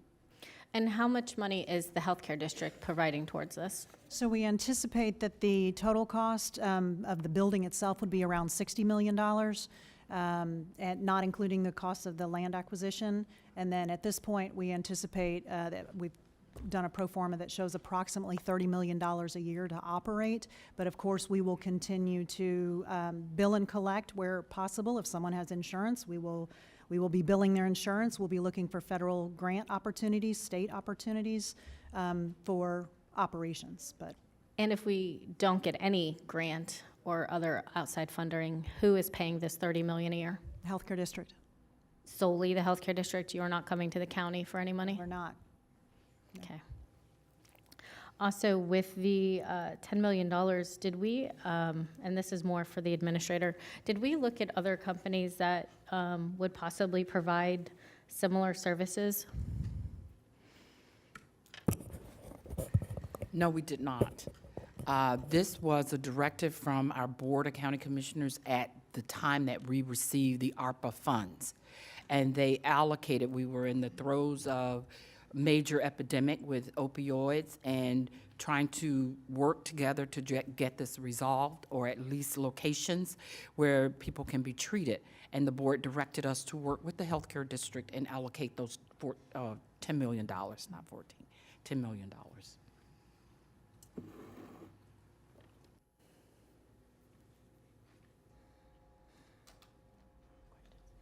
I do. Just collecting. So I guess I did go through those films, and I did go through the minutes, and I did read. I didn't see where the board gave direction to allocate these dollars or directed staff to give them to healthcare district. And now I'm not saying we shouldn't. What I'm saying is, generally speaking, in the amount of $10 million, there's usually a competitive process this county goes through. So maybe they weren't recorded. But I was just curious to know, because I had read through them, and I wanted to know where exactly it was from. Now, you answered so many of my questions that I had concerns about. I feel comfortable, a lot more comfortable I did prior to this. But that was one of my concerns. $10 million towards a building that could come to fruition in spring of 2028, when there are other places that already have infrastructure in place that could potentially provide some of these same services we're trying to get, but more immediate. So I just want to make sure we're using the best use of our $10 million. And if it was a previous board that potentially gave this direction, it might, be beneficial for us to get some more information on this. I mean, again, I still feel much better now than I did at the beginning, but I'm always for more information. I want to see what happens. Putting $10 million out there is hoping to find a property, hoping the building comes to fruition, hoping, in some future years that this money is useful, when there might be a potential more immediate use, because we have a huge healthcare, huge problems going on now. So I just want to make sure, that we as the county are doing what's best with these dollars. So I will leave it to see if any of my other commissioners have any comments, but thank you. Thank you. Commissioner Sachs, your light is on. Thank you, Mayor. Ms. Davis, good to see you again. Nice to see you. And I want to note that the healthcare district built that Lakeside Hospital out in the Glades. Is that still operational and doing well? It is still operational. We have just recently entered into a management services agreement with Tampa General to hopefully bring some additional specialty services out to the folks in the Glades. Good. If you could let us know when that happens. Sure. To all of us here in the County Commission. Also, I want everybody to note that it was your department that brought in school nurses. That's true. Are they still there and working Yes. with our schools? Yes, we have over 200 clinical providers, nurses, CNAs across 172 schools in Palm Beach County. Those are healthcare district employees. Good. And do all our schools, especially middle schools, have nurses from the healthcare district today? Yes, they all have clinical providers, whether it's a nurse or a CNA in the schools, they all have a provider, at least one. Now you want to expand. Expand. A new building? Yes. Okay, all right. So, $60 million into a new building. Let me ask you something. With regard to JFK North not wanting any more or not providing any more Baker Act or psychiatric help for our kids, what can you do as our safety net for the county to provide psychiatric help for our children? So we have a child psychiatrist on board. Actually, we've been working with the managing entity and with the county to help figure out how folks can access our child psychiatrist. Right now, our services are outpatient. We don't have the ability, in fact, nobody really has the ability to step up and lift an inpatient facility like that, obviously with such short notice either, as we were all given. But what we're able to do is provide some of the human resources that can support the specialized resources that can help support our children in Palm Beach County. Well, the issue is, when somebody's about to be Baker Acted, they're either going to be a danger to themselves or to others. Now, what can your department do to help find a hospital? I would imagine a hospital would be, you can't do this, but a hospital would be best suited. What can you do as our safety net to find some place, some hospital here in Palm Beach County, to help the children who are about to be Baker Acted? We can do some long-term planning so that doesn't happen again, to plug the gap, but I can't. That's not sufficient. Yeah, I don't think I can do anything, So to be you honest. can't I do don't think we anything have the to help infrastructure. with these kids who are about to be Baker acted? We can help with the human resources aspect. We Okay, but have how the about with the psychiatrist. I don't- psychiatric? That's what I'm talking about. The We human do have- resources is like, call this number if We have the a child gets, to be psychiatrist. suicidal or something. Let me ask you something. You have done wonderful things since the 1990s. Can your group help finding another hospital to work with the county's children who are about to be Baker acted? We can do as much as you can do, which is to help influence those private providers. I think the challenge is you have a county full of private healthcare providers who are not governed by the healthcare district or the county. They are here as private investors in this community. And so if we don't put in sustainable solutions that we collectively have some control over, this can happen again. It keeps happening, right? This keeps happening when private providers say, I don't want to be in that business anymore because it's not a good business model, or they decide that they have a different priority. Where we can plug in is to help prevent that in the future. I don't have an easy answer. I don't have if I had the silver bullet, we wouldn't be having this conversation about the children. I think it is a crisis. If you could, would your group, we're about to give you, allow you to build a huge building in a couple of years. Yes. We're going to give you money to help you out. You do good things. Thank you. This is an issue. Yes. This is an issue. So will you work with us to try to find some place? Of course. So that we can have help for these kids? Of course, and we are working with staff. I mean, we're working with county and managing Good, entity okay. to come up with immediate solutions. But if we don't do that long-term planning, we're going to be here again in a few years. Long-term planning is good, but when a child's about to commit Understood. suicide or hurt Absolutely. somebody else, Absolutely. that's immediate. Yes, Good, absolutely. okay. Totally And agree. I know you're going to work with Tammy Fields. Absolutely, and I just wanted to comment that the day that we all learned what Right. was happening at JFK, Darcy and I were on the phone, as well as Southeast Florida Behavioral Health Network and the school district, who has a significant investment in this as well, because a lot of the children are coming from the school district. So because of the partnerships we do have in Palm Beach County, we were able to gather quickly. Is there an immediate solution? No, but there are some active things that are being worked on, including the Southeast Florida Behavioral Health Network. We'll stay in touch on that because I think this is an immediate issue. Thank you very Agreed. much. Thank you, Ms. Darcy. Thank you, Ms. Davis. Thank you. Thank you. Administrator Baker. Mayor, members of the board, Ann Berner is in the audience, who is the CEO for SFBIN, our South Florida system. So, Thank you. Commissioner Flores.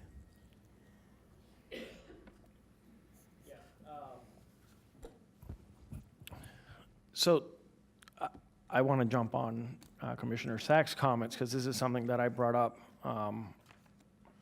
probably my first or second meeting, I can't even remember. But it is an issue. We can't have our children be sent to Martin County or some other county because we're not willing to provide the service here.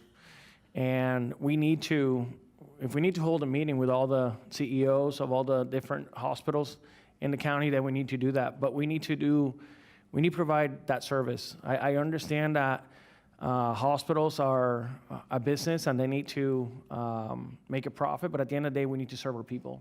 Absolutely. And it's not acceptable that we are sending our kids, 60 miles north to get the care that they need. It's a shame that we're having this discussion right here, and I'm not directing it at you, because I know at the end of the day that was a private corporation that made that decision. But I'm looking at you for leadership to bring this home for us. Because when I got the call from the school district, first of all, I was embarrassed that this happened in a county of such as ours. And we really need to bring this home. I mean, we need to find a solution ASAP. So, Commissioner Sachs, thank you for voicing your opinion on this. I know that we're talking about a different matter, but this is something that I care about. Mental health should be a priority to everyone here. And unfortunately, there's a lot of people out there that are not getting the quality treatment that they should, especially because they live on the streets, and they can't get the medication that they probably should get. So I look to you guys to lead in this issue. I know that we are investing, or we're looking to make an investment into a new building, and I'm hoping that we can provide the solution through that. And I do have one more concern. It was recently brought up to my attention that there are some issues with a maternity, Sure. providing some care there. I don't want to get into the weeds of this, but I just want to make sure that you and the Department of Health come to a solution on providing that care. Because at the end of the day, I want to make sure that future moms get the care that they need, and that nobody falls through the crack, especially because this is in my district. So. Absolutely. No, we have a long history of working with the Department of Health and supplementing and supporting each other in terms of how we provide services. No one is going to go without maternity services in Palm Beach County when you have both of these institutions here providing care. So I don't know if you want me to speak further to it or just provide you assurance. Just provide me assurance that this is Okay. going to be resolved and that Yes. nobody's going to fall through the cracks. That's correct. Excellent. Thank you so much. Vice Mayor Baxter. Thank you, Mayor. To follow up on the maternity services, when it was also brought to my attention that we are no longer at Lakeside Medical doing maternity services. Yeah, that's been several years. In fact, for I think since 2021, 2022, we stopped providing maternity services.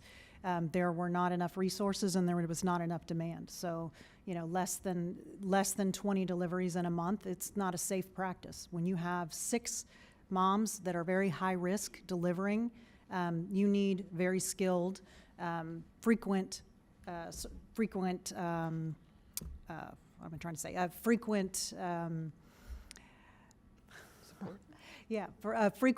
practice to be able to make sure it's a safe delivery. So there was not, what we do have are ground transportation. Anyone that runs a hospital that accepts Medicare or Medicaid can deliver a baby in the emergency room and then get them to the appropriate location. So it happens periodically, but not frequently. We've reinvested upstream in prenatal care out in the Glades, but we're not doing deliveries at Lakeside. Palms West is the level 3 neonatal preeminent delivery service. And how long does it take for my western communities to get to Palms West? By ambulance, 20 minutes. How about without an ambulance? 30 minutes. And so if they are high risk, that could be the difference, to make all the difference in the world. So I do find that concerning, but I, again, don't want to get in the weeds on that today.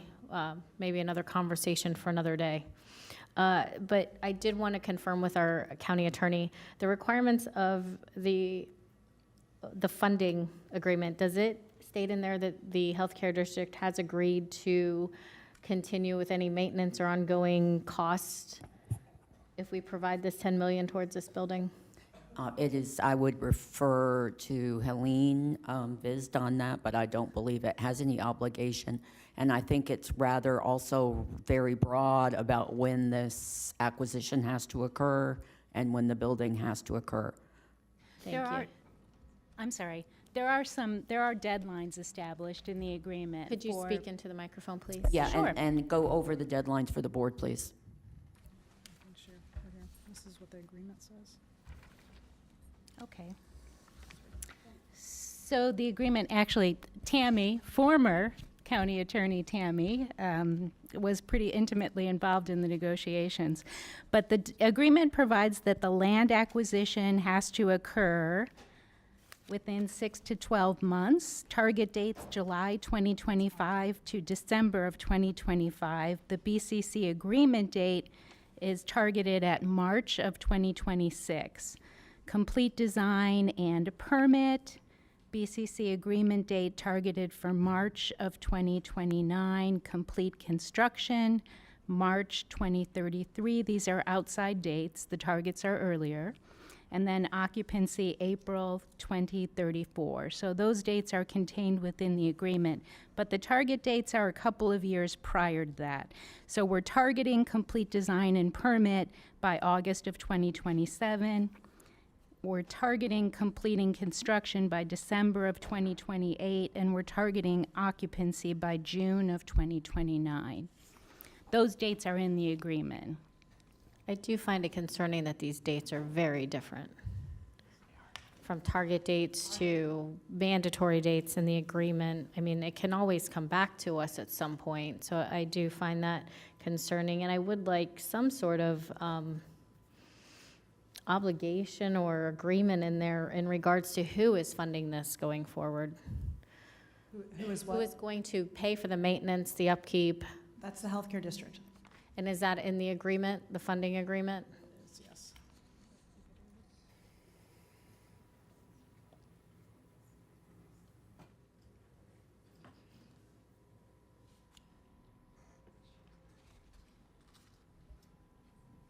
The funding agreement does limit the county's responsibilities to just those associated with funding of the land acquisition, design services, and construction services up to the maximum of the $10 million. Forgive me, Tammy, but that's not my question. If we are providing this 10 million, Yeah, it would almost be, as what Ms. Fields is saying, in reverse, right? This agreement does not provide that the county will maintain the building.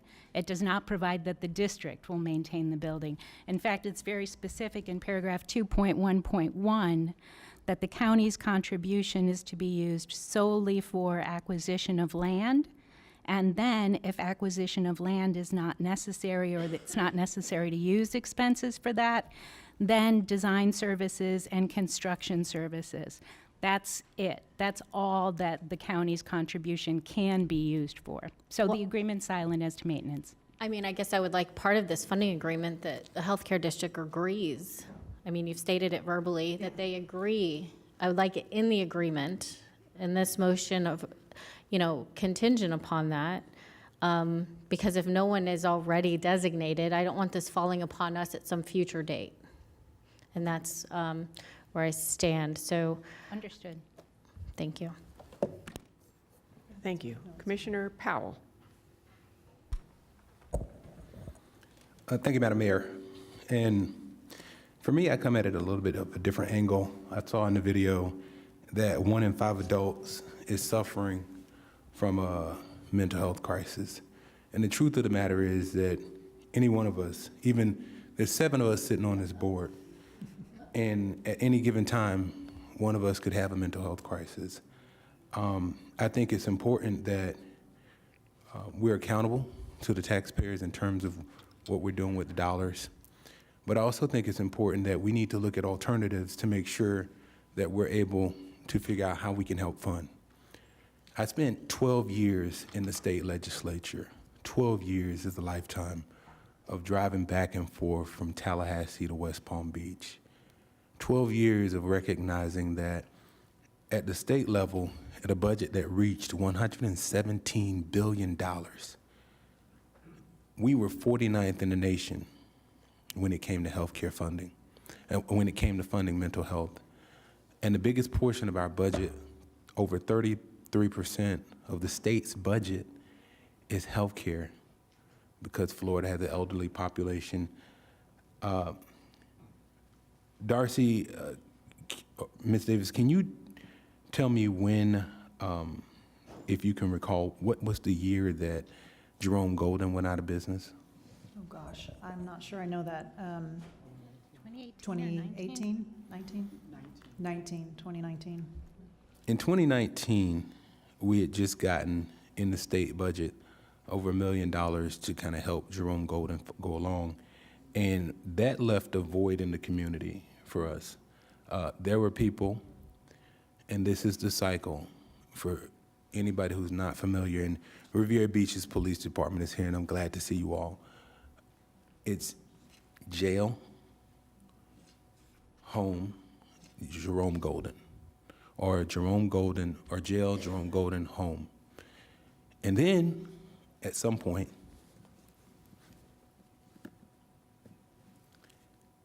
people die. You get a call. So we have to figure out how we can responsibly fund this and spend the dollars for this portion. But I also believe that we have to, as a county, recognize that that 1 in 5 number is a big number.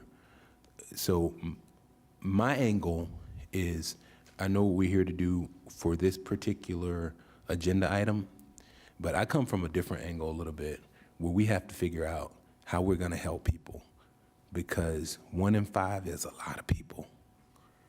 1 in 5 is a lot of people. So I don't know if there's a mechanism now. I visited some of the facilities that are there, but Commissioner Flores indicated that sending our children to Martin County is a problem. I also believe that some of us have children that once you have a child, 28 years old is still your kid. And sending your kids to Broward, to Dade, to Martin County, to Fort Pierce, to Port St. Lucie is not only draining on the child or the adult, but it's draining on the parent. So my angle is, I want to make sure that we're funding what we're supposed to be funding today, but we as a board have got to figure out how to find additional funding to help people who are suffering. There's 14 people speaking on this item, but if this was done a little bit later in the daytime, there would probably be 140 people, because people are really suffering, and we have to figure out a way to work this out. So for me, my angle is, where do we get additional funding to be able to help as a county to alleviate this issue? Commissioner Powell, one of the things that happened just before you came onto the board was the approval of the Behavioral Health, Substance Use, and Co-occurring Disorders Plan. And I'll make sure that the entire plan is shared with your office. What will be happening next is, with some of the opioid settlement dollars that the county has received, we will be doing some notices of funding opportunities in conjunction with our financially assisted agencies to address some of the substance use issues that that's what the opioid dollars will be used for, as well as the financially assisted agencies will be addressing some of the other mental health dollars. So that will be upcoming in the spring. They're working on those notice of funding opportunities right now through the Community Services Department, and at the same time, the Health and Wellness and the dollars that have previously been expended for youth with the financially assisted agencies are going to be going out with the Youth Services Department to do more targeted concentration on our youth. Prevention, education, early intervention is one of the keys that I don't think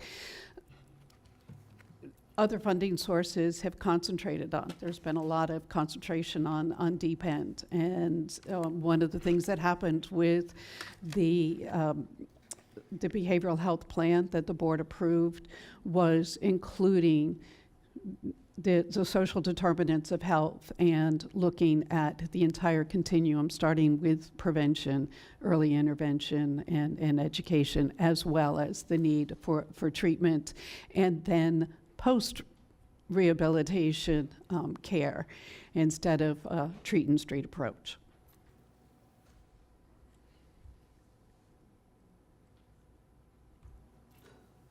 Anything else, Commissioner Powell? Administrator Baker. If it would be helpful, one of the things that we could do is schedule a workshop in February to bring back to the board all of the resources that you currently provide across all departments, so that you would have a broader picture of what the county on our side is investing and who we're investing that with. We can also bring back Ms. Davis along with Ms. Berner from CEFBEN, and we will get together. I've called for a meeting with Seth Ben, along with the healthcare district, so we can sit down at an administrative level and be able to bring back some solutions to this board. But it will take all of us, not just the Board of County Commissioners, to tackle this issue. The school district is also another partner. And so our youth department, we've got psychologists in our youth department that they also help others outside. So it's not as though we're all in one building, but it's also to help the family overall. So I think that might be helpful if this board is willing to indulge in that and have us bring that back in February. Thank you. Commissioner Woodward. Thank you, Mayor. Thank you for the presentation. I just wanted, for my own clarification, maybe for those listening, we had a folder and there's a draft with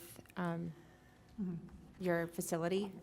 And just so that I have a better understanding of what this facility is going to do, there's a Baker Act part of it, but then there's also, I'm assuming, for the crisis now, this would be the central location for all law enforcement, schools, even universities, because some of this stuff presents at young adult or later, other facilities, even nursing care facilities. I mean, there's a number. This isn't just a child issue. Right now, we have a crisis with under 12s, of course, but this is across the board. And, back in, decades ago, we used to have facilities that I do believe were city or county, or they were local facilities that were managed by government entities. That all went away, probably even before I was born, maybe. But here we are, and relying on private partners that we don't control.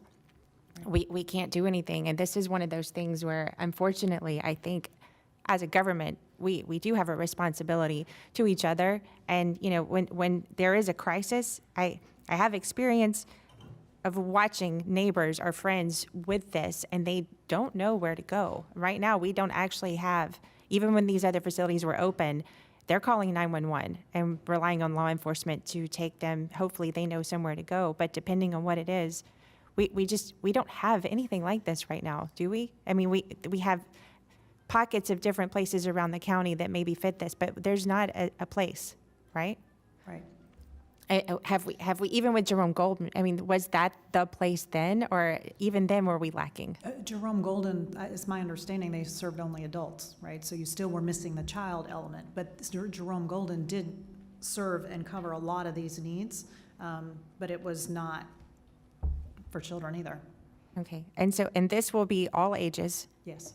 And this will be, when I say we, you're the one that's going to be managing this. This isn't something that just gets to go away and you decide we don't want to do this anymore. This is built specifically for this purpose, for mental health, which mental and substance abuse tend to kind of coincide. But That's right. I mean, really, we're talking psychiatric help that we don't have. That's right. Right? Right. No, the healthcare district is governed, right? It's an independent special taxing district, but it's governed by 3 appointees from you guys, the county commission, 3 from the governor, and then whoever serves as the director of the health department. So, it's more than just staff or, someone in a corporate office saying, hey, this doesn't make sense anymore. This is, I think all of our board members feel that sense of obligation to even step in this space. And so, to your point, is it just going to go away? I don't think so. I think once we establish, and this becomes a very viable entity, the need is there. I think it's there for the long term. So. And this is meant to be in connection with all the stuff that comes after. I mean, we have the settlement money that we're discussing that's everything, once you get the person out of crisis, what happens after. And you will be directly tied in with that plan also. That's correct. I mean, this is just one element of a big system, right? And the existing providers, there are existing providers that are doing deep end services, that are doing long-term care. Those things are still essential, but there's also all of those community partners that are helping our homeless, find housing, our case management, helping people stay on their meds, follow up with their appointments. There's a whole system behind this that's going to make this successful, but yes. Well, and I will say my concern, you've sort of addressed it, my concern with the maximum time limits that we had looking at 2033, 2034. That was extremely concerning because the board that originally approved this $10 million was 2021. So we're already, years past that. And thank you for the assurance, but it's very, very concerning. We need this as quickly as possible. Agree. And not to have it drag out. So I don't know what assurances we can get with that, but that timeline, 2033 or 4, that's Yeah. unacceptable for me to see that. No, But- I would agree. I'd like to, sell off into the sunset once it's built. So I certainly want it sooner rather than later. But it is our goal to do it as quickly as possible.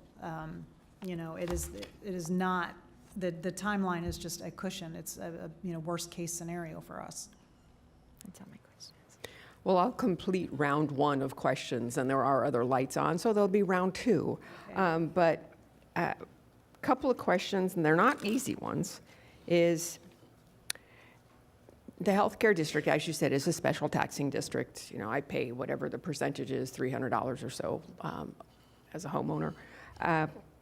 What does the healthcare district have in reserves, and how much goes into reserves on an annual basis? Last I checked, we had around $200 million in reserves.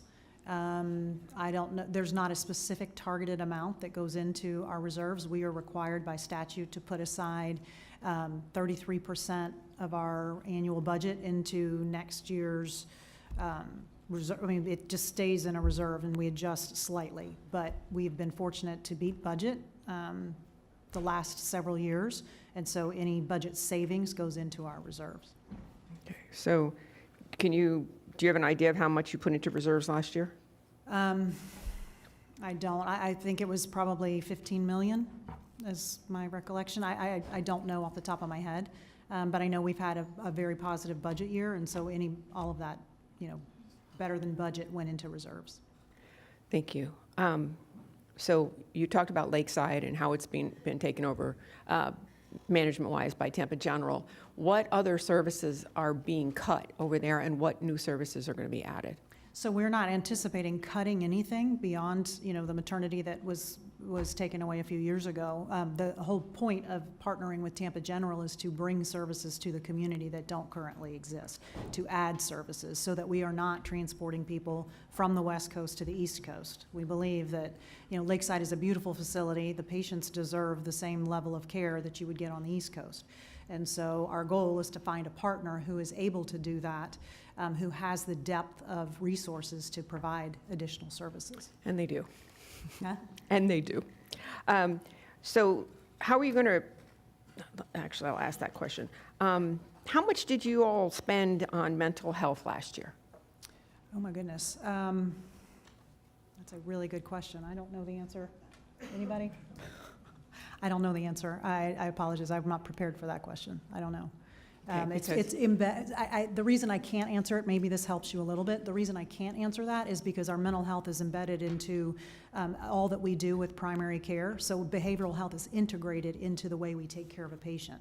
So a patient comes for a primary care visit, they're also going to see a social worker. They're also going to see a dental hygienist. It's all part of an embedded model. So I'd have to do more work to pull that number out. So I apologize, I don't know that number. So how are I'll go back a second. When I read this, the way it read, it was 98 months before a building was going to be in place, which is totally ridiculous. So again, and you've heard it from our commission, that's not an acceptable time frame. If in fact we do put the $10 million towards this project for either limited construction or purchase of property, a 98-month window is not acceptable. It has to be sooner than that. So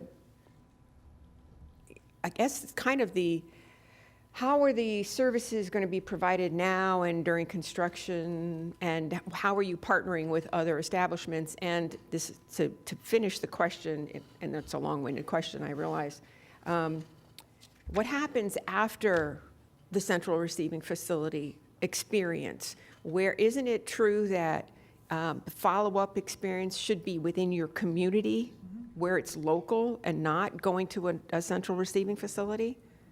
So the central receiving facility is really that crisis element to de-escalate and do the assessment to determine what's the best treatment plan for the individual.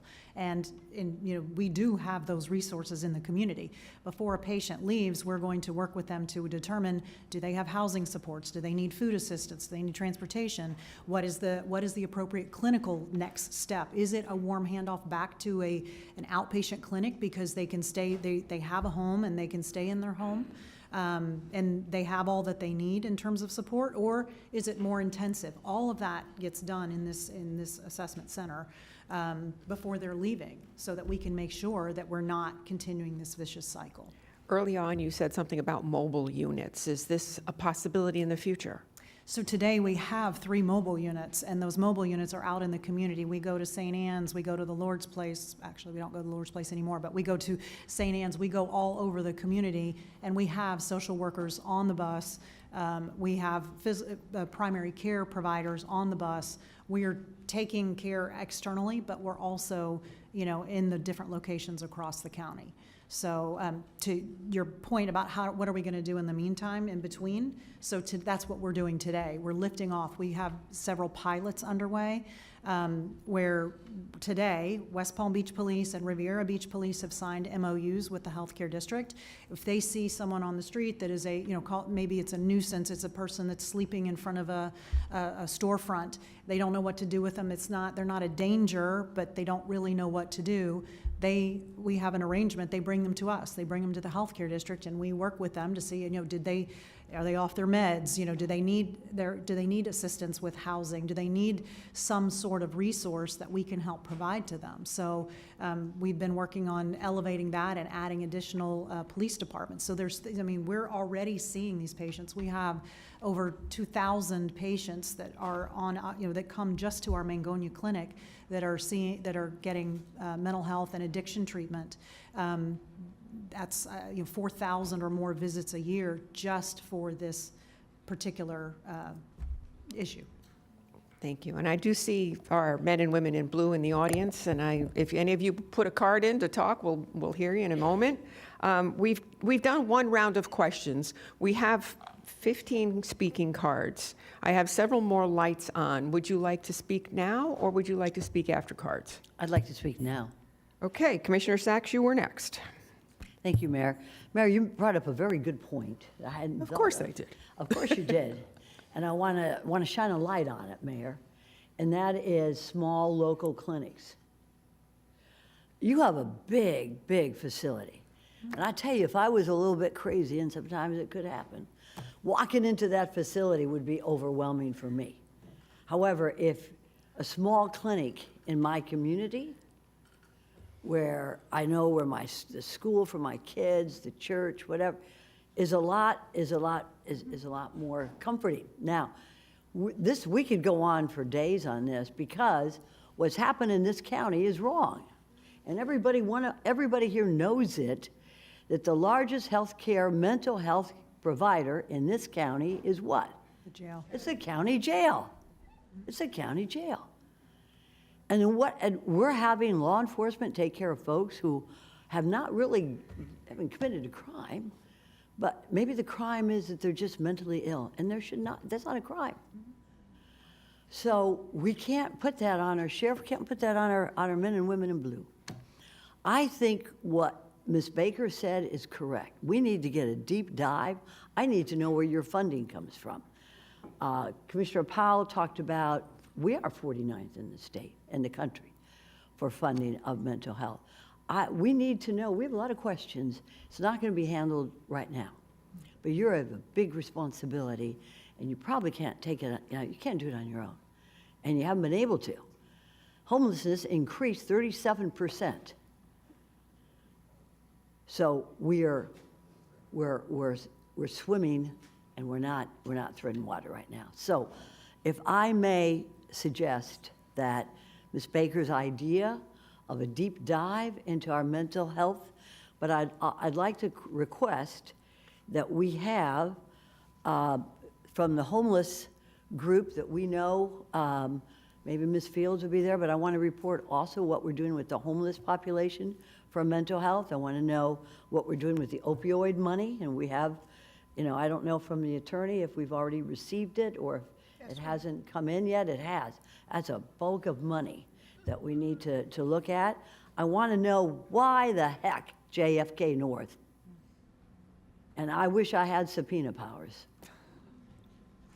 So if they're not going to do it, who is? And we better damn well find some good hospital to take that up.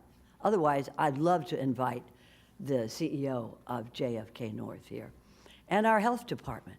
We have so many departments that we fund, and also somebody from the sheriff's office to help us out, or any city municipality or any municipal police departments to come in and talk to us about it. So, Ms. Baker, whatever, I certainly second that idea of being able to have that, because you can't answer everything right now.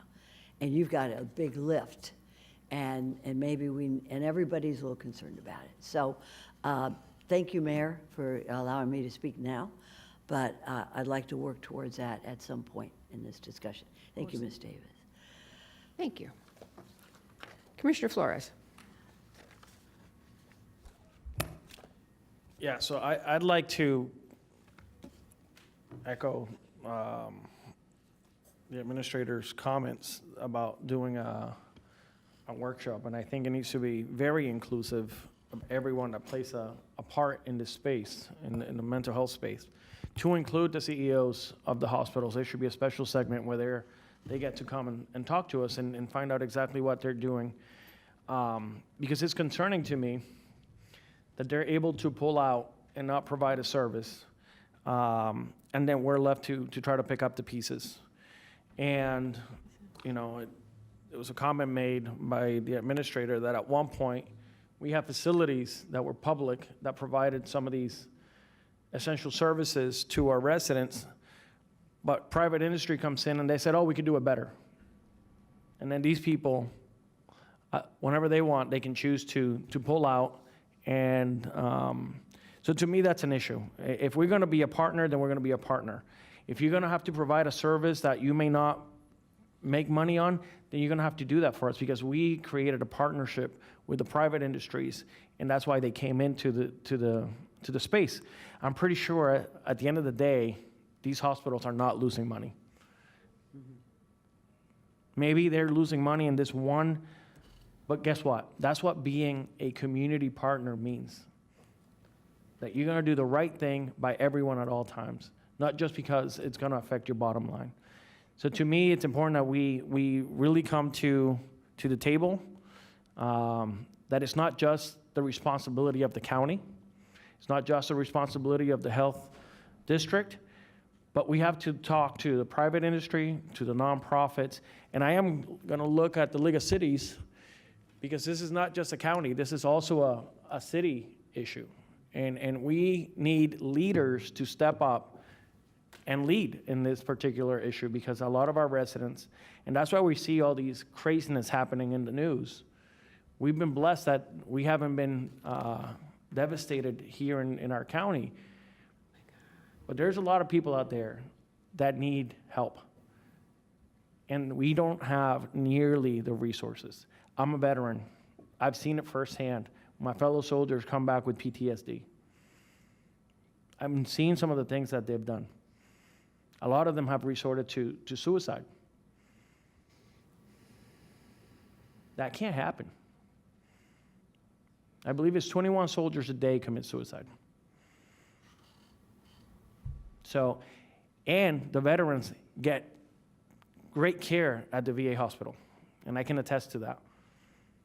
Imagine if they resort to suicide because they can't get that care. Imagine your average citizen or resident of Palm Beach County that doesn't have access to the care and the quality. So we need to do better. And I love the conversation. I commend all the commissioners that we're expanding upon this topic. I know we're getting a little sidetracked, but we like to do that here. But when we do this workshop, I want all of the participants in the space to be part of this. And I also want other municipal entities to be at the table. And I hope that we can partner with the League of Cities. I thought I saw. There he is with Richard. to make sure that we have some representation from the municipality. So, thank you. Thank you. Commissioner Powell. Okay, why don't we go to our cards? Read the first four. Melissa McKinley, Dr. Kenneth Shepke, Tammy Bigelow, and Lady Goldwire. We have 2 microphones you can go to. Good morning, Melissa McKinley for the record. I'm here just as a community advocate. Good to be back. I just want to listen to the comments from the board, and I just want to address some of those. Everything that you've suggested, those conversations have taken place. That is why we're here today. A little walk down memory lane. The whole decentralization of mental health in the state of Florida began under Lawton Chiles, actually, when they closed HRS and they created DCF. Those conversations, which led to the managing entity, and I'm sure Senator Sachs will correct me, began under Jeb Bush when he was governor. What we have today in the state of Florida is a model where the managing entities, and Ann Berner does a fabulous job in Palm Beach County, they are given the funding that they then provide to those entities within a county's borders that provide those services. We no longer have those entities for the managing entity to provide that funding to provide those services. We don't have the hospital system. We've tried it. We don't have the hospital system because they are a private business that we don't have control over that are able to provide those services any longer. When this conversation first started, and I know I read the agenda item, there were all sorts of direction given to staff over the years. It began at the end of 2016 when we decided as a county we were going to address the opioid epidemic. It continued through 2019 when we were looking at the mental health services when Jerome Golden closed.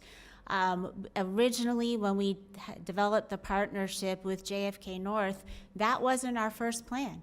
Our first plan was for the county to partner with the healthcare district and open up our own receiving facility at the annex out on the grounds of the South Florida Fair.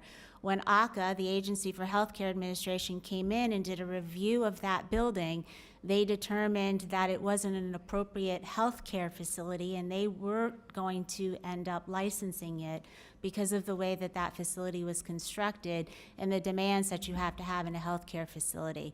So I want to thank JFK North. At that time, we had an urgent need in Palm Beach County, which still exists today, but JFK North, under Gina Melby's leadership, stepped up and offered to work with us to open up an addiction stabilization unit on the campus of JFK North. That was never meant to be the permanent solution. COVID happened, a new CEO came in, she had to close some of those beds in that separated unit to address the COVID epidemic, or pandemic, and then through the years, slowly closed the rest of those beds. JFK North is still providing the medical services there in their emergency room, just as any emergency room in Palm Beach County can do, but it is no longer a central facility. Fire rescue doesn't prioritize, Madam Mayor. Okay. Fire rescue doesn't prioritize dropping patients off to that facility any longer. So what we had envisioned to create doesn't exist. So what we have is we have a managing entity with funding. We have a county commission that can possibly fund some of this, and we have a taxing district, which we are so fortunate to have in Palm Beach County, that is stepping forward now and saying, we'll be the ones to do it. We are a nonprofit public entity. It's more appropriate for us to provide those services because the nonprofit community has not been able to do it at the need that we need it done. The private hospital system has not been able to do it at the need that it needs to be done. And so now we have the healthcare leadership, and I know we have Tracy Caruso in the audience and want to thank her for her leadership in those conversations, that has stepped forward and said, we'll do it if you'll help us a little bit get it off the ground. So I implore you today, this is a conversation that has been going on in the process probably for more than 20 years, but at least at this county commission since 2016. I ask that you support the funding and the agreement today and allow this project to finally move forward so that the people in this county can get the health care services that they need. Thank you. Ms. McKinley, just one second. Mayor? Sure. Thank you. Ms. McKinley, if you could come back up. Thank you. Oh, here I go. Thank you. Good to see you. And will you be part of our workshop? Will you be part of consulting with the members of the County Commission? You have a knowledge that predates everyone here, even Commissioner Weiss. But, and you know so much. And I remember when you opened up that section of the hospital because something had occurred and your staff. And there is a place named after you in the Glades for mental health. So if you would work with our administration in giving us some background in consulting, counseling, it would certainly be very helpful. I'd be happy to do that, Commissioner Sachs. And it was when Johnny Easton, who was my chief of staff, lost her daughter after a 12-year battle with addiction to an overdose. And Johnny is watching her first county commission meeting since I stepped down today. So good morning to Johnny. Thank you. Thank you. Next. Hi, Dr. Shepke was unfortunately not able to be here today last minute, so I will be reading his comment on his behalf. My name is Dr. Kenneth Shepke, and I am a board-certified emergency medicine physician who is lucky enough to call Palm Beach County my home. I have worked closely with the Healthcare District of Palm Beach County on utilizing evidence-based strategies to respond to the opioid crisis right in our backyard. Through joint efforts between first responders and sustainable behavioral health care, this successful care model was expanded by Governor DeSantis through the Coordinated Opioid Recovery Network, also known as CORE, in 29 of Florida's 67 counties. As a result of comprehensive efforts like these, Florida reduced the rate of overdose deaths more than any other state in the nation between 2021 and 2022. Behavioral health challenges are widespread, and I've seen firsthand how critical it is for individuals to receive timely and specialized care. Emergency medicine physicians often encounter individuals experiencing significant emotional distress, psychiatric conditions, overdose, and substance use disorders. In many cases, patients who need ongoing psychiatric support end up relying on emergency rooms as a stopgap measure. This not only strains emergency department resources, but also leads to a cycle of crisis that does not address the root causes of their conditions. The Healthcare District's proposed Crisis Center for Mental Health and Substance Abuse will break this cycle and connect critical patients in a crisis to a centralized location that can offer specialized treatment, support, and ongoing care for all. This model will improve patient outcomes across our communities, and the Healthcare District has my full support. Thank you. Commissioner Powell, your light is on. Madam Mayor, and I'll wait until public comment's over, but in terms of those deadlines and the targets that were talked about earlier, my concern with the agreement, similar to what Commissioner Baxter talked about, was those targets are far out. If we approve this agreement today, is there a way that the agreement can be amended where those targets can be pulled in so this happens quicker? Because we're talking about today is 2024, 2034, 2040, those are... They certainly can be amended. The agreement does allow for an amendment of those dates when the parties agree.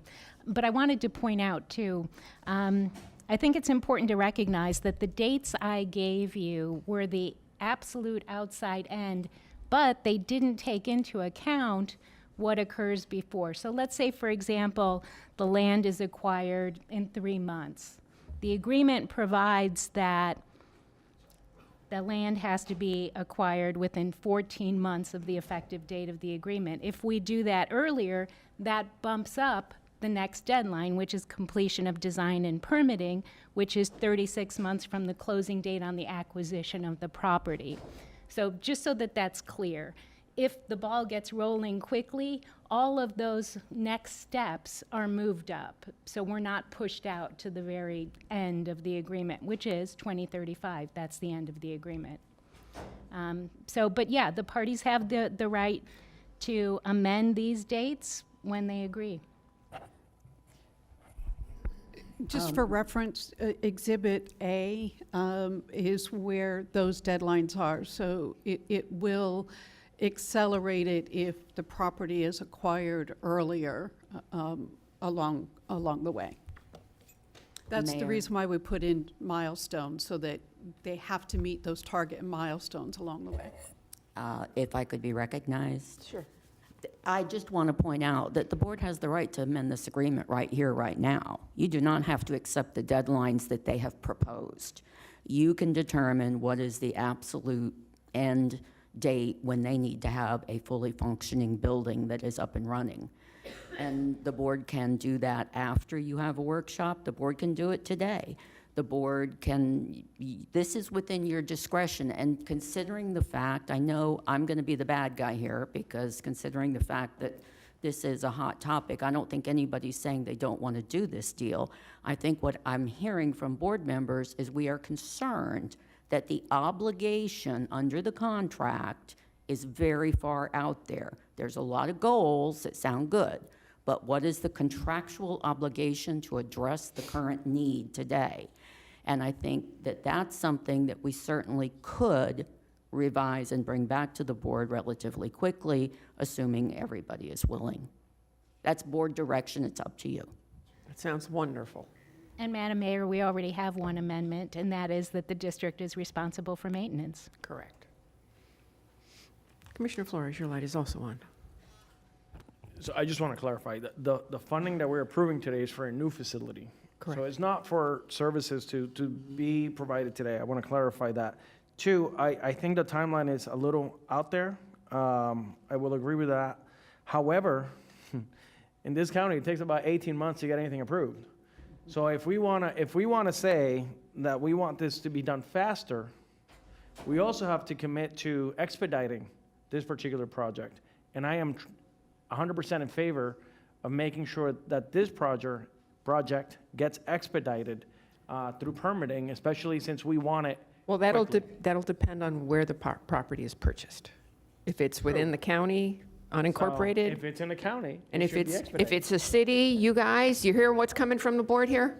Okay, expedited permitting, no matter where it ends up. Thank you, Commissioner Flores. All right, let's continue with our comments. Hi, good morning, or sorry, good afternoon now.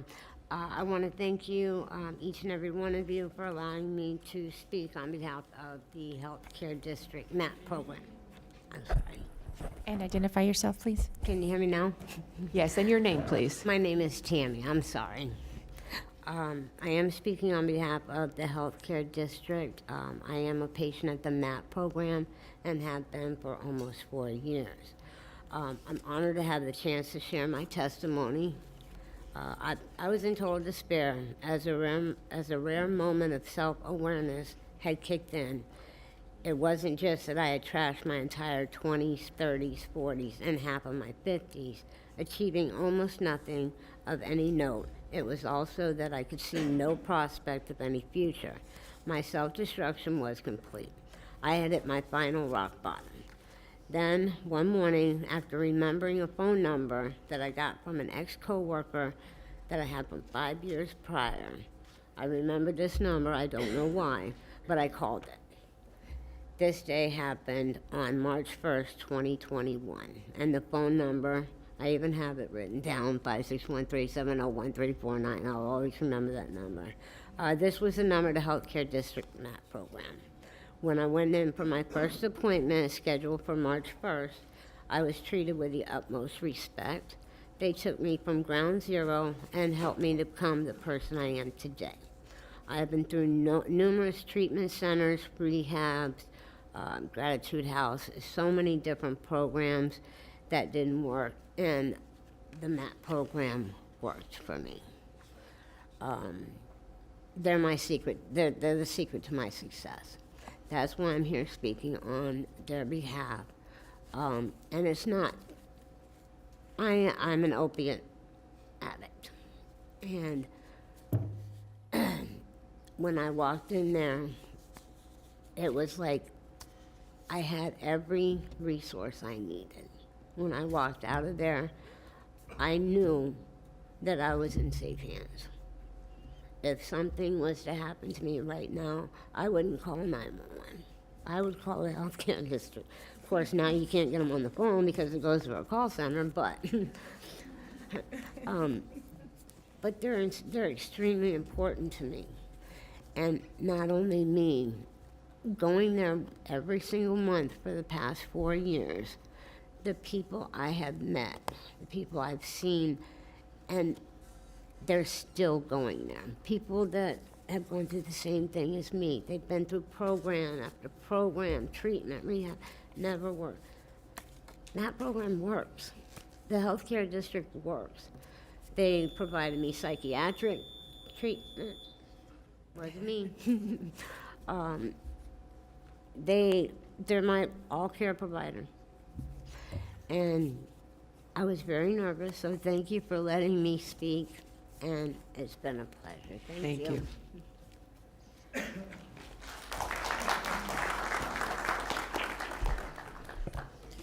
Good morning. I speak often, but I'm very nervous today for some reason. My name is Lady Goldwire, lifelong resident of Palm Beach County, and I'm here this morning or this afternoon on behalf of my son, Donnell Elam. I don't really know how to squeeze the last 11 years into 3 minutes, but I'm going to try. Today, I'm in full support of the $10 million request for Belma and our staff at the healthcare district. Their compassion and understanding of mental illness and addiction, it's unparalleled. I would urge you to expedite their request and possibly even explore where you get more money from, because there's no bottom to this. Donnell will turn 30 next month. The past decade has been a blur. It's been overwhelming. It's been a never-ending cascade of hospital stays, jail stints, and him wandering the streets. His entire 20s, they are non-existent. Donnell was once a high school football standout. He had 27 Division I scholarship offers. He had a promising future and a beautiful smile, but a brain disorder and the lack of adequate resources to treat it has taken that away from him, taken even his smile. For a brief time, we thought we found stability. Donnell was receiving care at Jerome Golden. He had gotten his own apartment. He was doing well. But one day, without warning, Jerome Golden shut its doors. Donnell spiraled. Since then, Donnell has been hospitalized 87 times.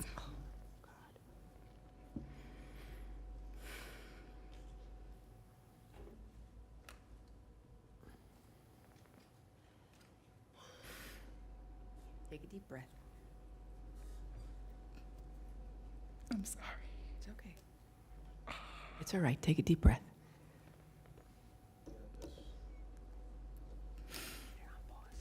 There's been times where I could not find him. Local hospitals are frustrated with him. His grandfather was a decorated veteran, and so in his visits with him, he would often go to the VA hospital. The VA hospital will see him and triage him in kindness. But local hospitals have labeled him a drain on their resources. Donnell, in his confusion, sees the hospital as the only place to seek help when he's sick. So, why wouldn't he go to the hospital if you're feeling sick? Donnell was deemed permanently disabled in 2014. And Donnell has since been so chronically ill that he's exhausted his lifetime benefit for psychiatric stays under Social Security at 30. There are no facilities in Palm Beach County adequately staffed to address the vicious cycle of mental illness and self-medication. And this void forced me to get creative. And so I orchestrated a situation to have him placed in the St. Lucie County Jail just to access their mental health care services there. I have not visited him because I can't face him.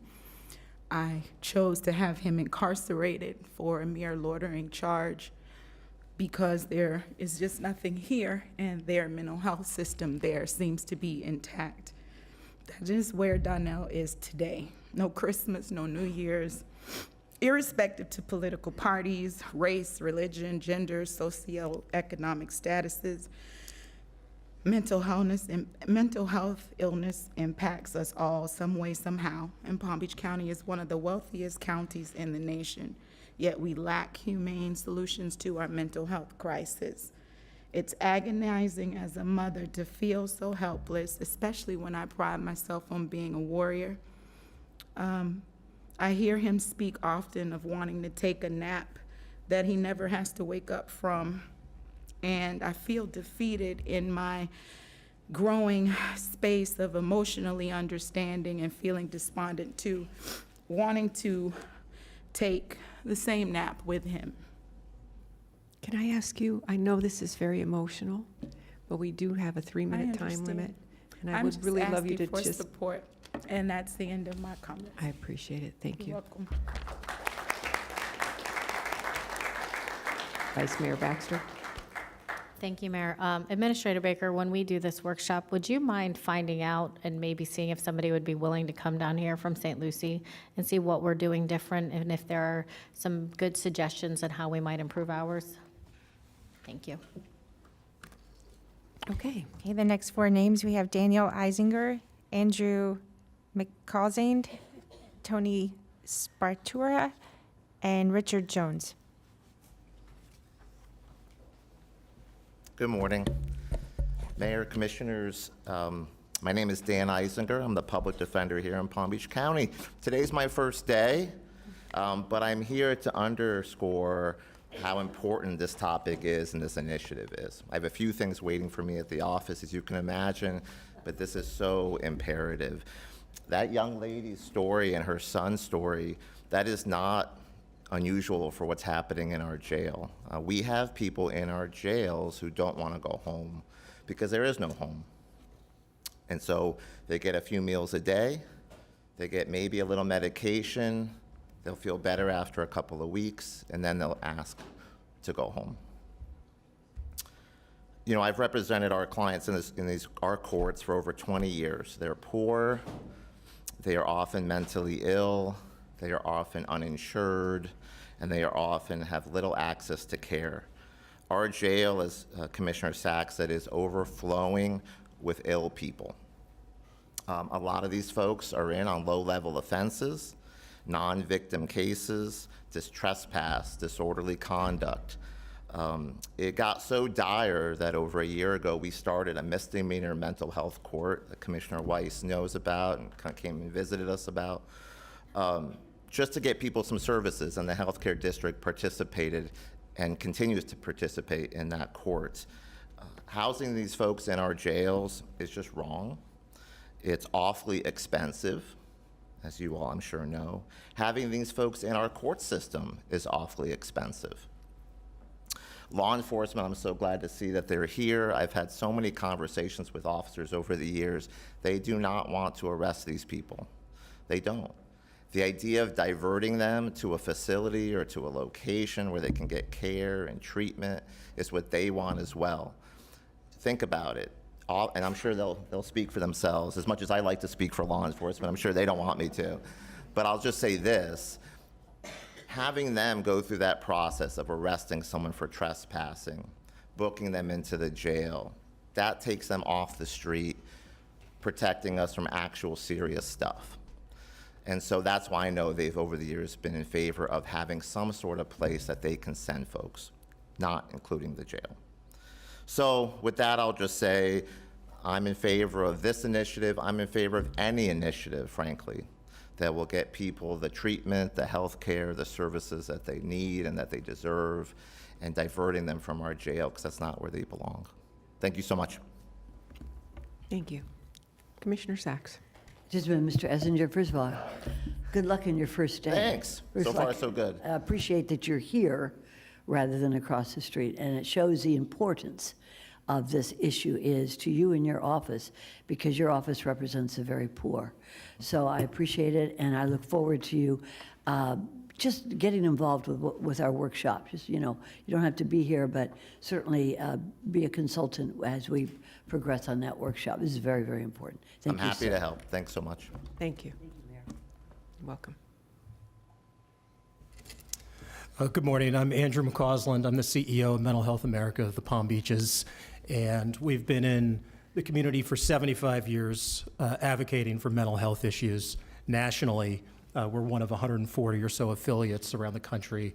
Mental Health America has been a national organization for 100 years and over that, advocating for mental health issues.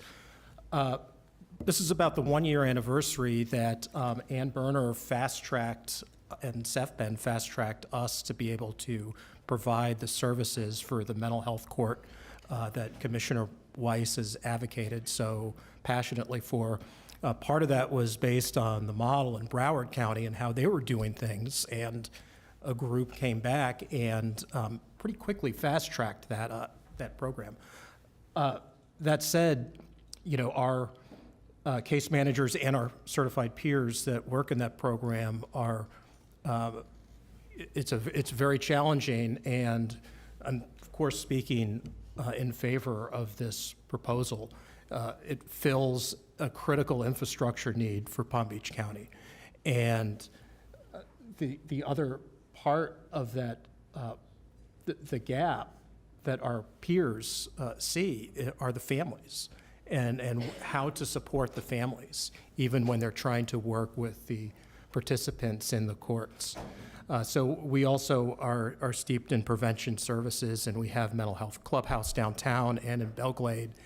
And we see for, you know, our members who all suffer from mental health challenges have long histories in the institutions. And I can say, based on the conversations that I have with colleagues of Mental Health America around the country, Palm Beach County is blessed to have institutions working together to collaborate to help support a system as complex with fractured funding streams and with a very complicated landscape like the mental health system is, nationally, statewide, and in Palm Beach County. So I really commend the county and the healthcare district working together to solve a critical need in Palm Beach County's mental health system, and I commend the commission too for creating some pressure around the timeline, because the time is now. And thank you for your time, and thank you for your support, and thank you to the managing entity for thinking ahead and getting peer services started too, which we are also training the certified peers that are connected to the Crisis Now model that the healthcare district is unwinding. Thank you. Mayor, Commissioners, thank you. Tony Spatera, Assistant Chief with the West Palm Beach Police Department. And I think it's no secret that there is a void of mental health assistance in Palm Beach County. It's been said, you know, it's kind of left up to the police to deal with the whole gamut of issues. We're not psychologists or psychiatrists, but sometimes we expect that from our law enforcement officers. We partnered with the healthcare district in a pilot program, meaning the West Palm Beach Police Department did, to slightly address it, but that doesn't answer what needs to be done. This central receiving facility is absolutely necessary. The revolving door of arrest and Baker Act and emergency department trips are you know, heartbreaking. I fully support funding something, you know, that approaches the central receiving facility, and I agree the timeline was yesterday, not, you know, not next year or years from now. You know, I don't want to take up too much of your time, but I just appreciate it. Thank you. Thank you, sir. Chief, Vice Mayor before Baxter. you sit down, please. Do you, if you had your choice and there was some infrastructure already in place today that you could take them and drop them off to prior to this receiving facility being available, would that be a preference? Short term, yes. Long term, no. You need wraparound services right away. If you just take someone just to treat them for the symptom of the Baker Act, they're going to stabilize them, release them, and we're going to deal with them again. It has to be a collective collaboration of individualized treatment to resolve it. I mean, obviously, we need a solution now, and right now it's Baker Act or arrest. Like I said, fortunately, we have the ability to take someone to the clinic on JFK North, but we definitely need something now. Thank you. Good morning, Mayor, Vice Mayor, Commissioners. My name is Chief Richard Jones. I'm the police chief for the town of Gulfstream, but the reason I'm here today is to represent all of the chiefs of Palm Beach County. I currently serve as the president of the Palm Beach County Chiefs of Police Association, and I must say that I started my career over 25 years ago, and we've been having these conversations for the entire 25 years. And unfortunately, we have been in a revolution where we continue to respond to calls for service. And over the last 10 years, those calls for service that relate to mental health have only increased, yet the services have decreased. So obviously there is a void, and we've all heard stories and conversation from everyone in this room about those voids and those gaps in service. Every chief in Palm Beach County supports the Healthcare District's initiative to move forward with a program like this because it's the only program that we have seen that actually represents the entire solution from start to finish, and not only providing the care at the door, but also providing a service at the end of that immediate treatment. This is the only plan we've seen or that's been presented to us that actually incorporates all care type services, from homeless services to mental health services to food services to housing services. And everything else that's part of their solution. And it's the only evidence-based program that's been presented to law enforcement in Palm Beach County as well. That's why we're in support of it. We obviously support the initiative to fund the program. I know that $10 million is a lot of money, but the reality is you're spending it in other places anyways. And there is no resolution to the services that they're receiving in the jail or through the court system, or even by law enforcement responding to those calls on a daily basis and spinning our wheels handling those calls for 2 hours, 3 hours, or 4 hours at a time with no resolution. So it's my opinion that we move forward as quickly as possible. If we can expedite the timeline associated with the building of this facility, that would be awesome. However, everything that's worth having takes time to create. So we understand that. We appreciate you all, and we thank everybody that's in support of this type of initiative to help us do our jobs. Thank you.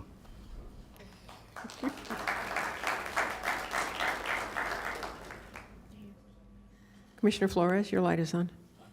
I just want to make a quick comment. I know that Baker acting is a tool for law enforcement, but unfortunately, once that gets on your record, it's hard to get it off your record, and it follows you for the rest of your life. So I understand why we have that law, but we need to provide the access to people that they don't get to that point where they have to be Baker acted, that we have facilities that will provide the services that they need and not have something on their records. Commissioner Sachs, you put your light on, but can you be quick and then we can get through the because we're cards? hungry. Nothing's worse than a hungry commissioner.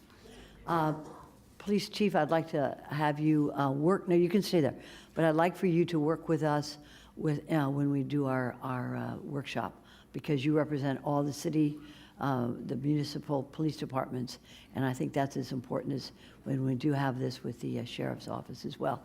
And to the healthcare district, $10 million for infrastructure is what you're asking. I want you to come back with us on the workshop. Tell us what you need today to help you help those who are what we have just heard about today. We need help for people today. So I'd like to have a little report ready from your district office when we have the workshop as to what you're doing, what you need, and what we can help you with. Thank you, Mayor. Thank you. Thank you. We still have 7 cards. Alexandria Larson, Representative Mike Caruso, Catherine Murphy, and Lissa Franklin. Once again, we voted on the healthcare district in 1988 for the working poor of Palm Beach County. Somehow we keep going into different buckets and really screwing up. And I apologize, commissioners, but that's what happens. The ag preserve, environmental land, we keep looking for different buckets of money. And it should be what we voted for. The healthcare district didn't start in 2016. It started in the late 80s. And it was for the working poor of Palm Beach County. That's what it was for. I don't know if Obamacare messed it up, but it was really funny when Harvey Orr said we had no talent in this county. That's why 25,000 jobs walked out of the county. Now we got mental illness. When you tell the numbers, we probably got 250,000 to 300,000 crazy people walking around this county because they said 1 in 5. Now I'm wondering on each table and in each row who the mentally ill person is. I'm very curious because we keep doing this. We don't need to reinvent the wheel, but we do need to have a jump start for this. It's an excellent conversation. You're going to have a workshop. You are working on it. But I don't think the healthcare district, as per the vote of the taxpayers, is exactly where they thought they'd be today. Go back to the vote. That's what we voted for. For some reason, I get drug out of the coffin because I have to come out and give you some history. And the history did not start in 2016. We got to go back to the beginning and know what the voters wanted and ask us what we want. How about that? In this day and age, it doesn't have to be, it can be pen and paper. Send out a postcard to everybody. How do you want us to spend your money? Because what I hear on the street is not good, commissioners. I'm going to start recording it. I'm going to ask them, can I record this? And then I'll bring in the recordings. And that way, you'll see my point of view. Because it's really hard. It's very hard and very difficult. And I try to be very brave and not come up here and cuss like a sailor, because everybody knows what colorful language I have when I'm angry. And this is when I watch this stuff, hours of it. And how much money, how much? We have a huge budget, commissioners. We really do. So maybe we should start looking with a fine-tooth comb going through that budget and finding the money that we say that we need. That's all I'm asking you. Because to listen to this today, we're going into the wrong bucket. You got the opioid over here and you got the mental illness over here. You're mixing apples and oranges. That's what you're doing. That's my opinion, and I'm pretty sure that's a lot of your constituents' opinion, because you had a workshop about opioids a few months back, and everybody was saying that their family was stealing from them and all kinds of stuff. Go back and watch the meeting. You'll hear. But thank you for your time. Thank you.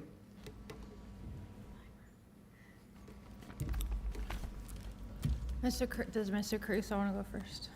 Go right ahead. Oh, Go okay. ahead. My name is Lisa Franklin. I'm the executive director of the Delray Beach Drug Task Force. I'm the vice chair of the Behavioral Health Co-occurring Substance Use Disorder, the County Advisory Board, and the vice president of Southeast Florida Recovery Advocates. I do want to publicly apologize at first because I have been a very harsh critic of the healthcare districts previously, and for no other reason than I myself have been a victim of the traditional healthcare system in the United States and locally, whether it be for behavioral health services or traditional regular healthcare, like the cancer treatment I was getting, and then I just found out I have to get again. But really what the healthcare district is an absolute pillar of excellence. Healthcare in the United States is a business, and what the healthcare district of Palm Beach County has done a remarkable job of is maintaining bottom line while putting people over profit. And specifically as it relates to behavioral health, they view us as people and not problems. And both of those are some things that are not heard or seen of in a traditional for-profit healthcare system. Something else that the healthcare district does that's so commendable is they fill gaps and they operate as team players. For instance, during COVID, when we had the shower truck, not when we had the shower truck in Delray, because we still do, but we really needed access to primary medical care, and the healthcare district brought down their mobile clinics. The community need was growing for brick and mortar services in South County, and then soon after that, the Delray location for their intensive outpatient opened. The police were reaching out saying they needed a more seamless process for Baker Act receiving and drop-off. Shortly after that, the healthcare district implemented their pilot program. So what the healthcare district does is they fill gaps and they are team players. Bird's eye view, it's absolutely incredible all that the healthcare district is tasked with overseeing and being responsible for. I mean, some of the largest, most well-funded private systems in the country can't operate as effectively or successfully as the healthcare district does. I am absolutely in support of giving them the $10 million. Somebody mentioned it before, if we don't spend it this way, we're gonna spend it some other way. And I know the numbers keep getting brought up about the years. They understand the importance of getting this done. They want this done as soon as they can get it done. But what's also crucial about giving them the money instead of somebody else is that if we give them the money, the building's not gonna go away. I think that's where we messed up. I know that's where we messed up the last time with JFK. I'm very grateful for the healthcare district. I'm so stoked for this project. Thank you for letting me share. Thank you. Representative Caruso. Good morning. Afternoon, Mayor Marino, Vice Mayor Baxter, Commissioners. Thank you for the opportunity to speak today. I'm State Representative Mike Caruso, House District 87, and I'm here today in support of the Palm Beach County Healthcare District proposed central receiving facility and the county's commitment of $10 million towards this facility. You know, as we've heard here today, and I've seen on our streets daily, there's such a strong need of acute and chronic mental health care in our community. But most importantly, we need a plan that offers this care on a long-term basis. We need a plan that starts today and a plan that goes on for at least the next 50 or 100 years, because mental health is not going away. Today, we have pieced together mental health care treatment, prioritizing acute crisis care, often resulting in response to a Baker Act order. But mental health care is not a one treatment and done illness. Most often it persists throughout a person's entire life. We need treatment that coincides with this long-term need. The central receiving facility would fill this void. A few of the commissioners already know, I know Senator Powell knows, Commissioner Powell, that this issue is very personal to me.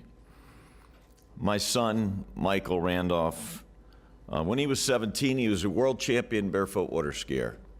He had a 4.0 average in high school and had a full ride at University of Florida. Full ride, free. But then bipolar schizophrenia set in.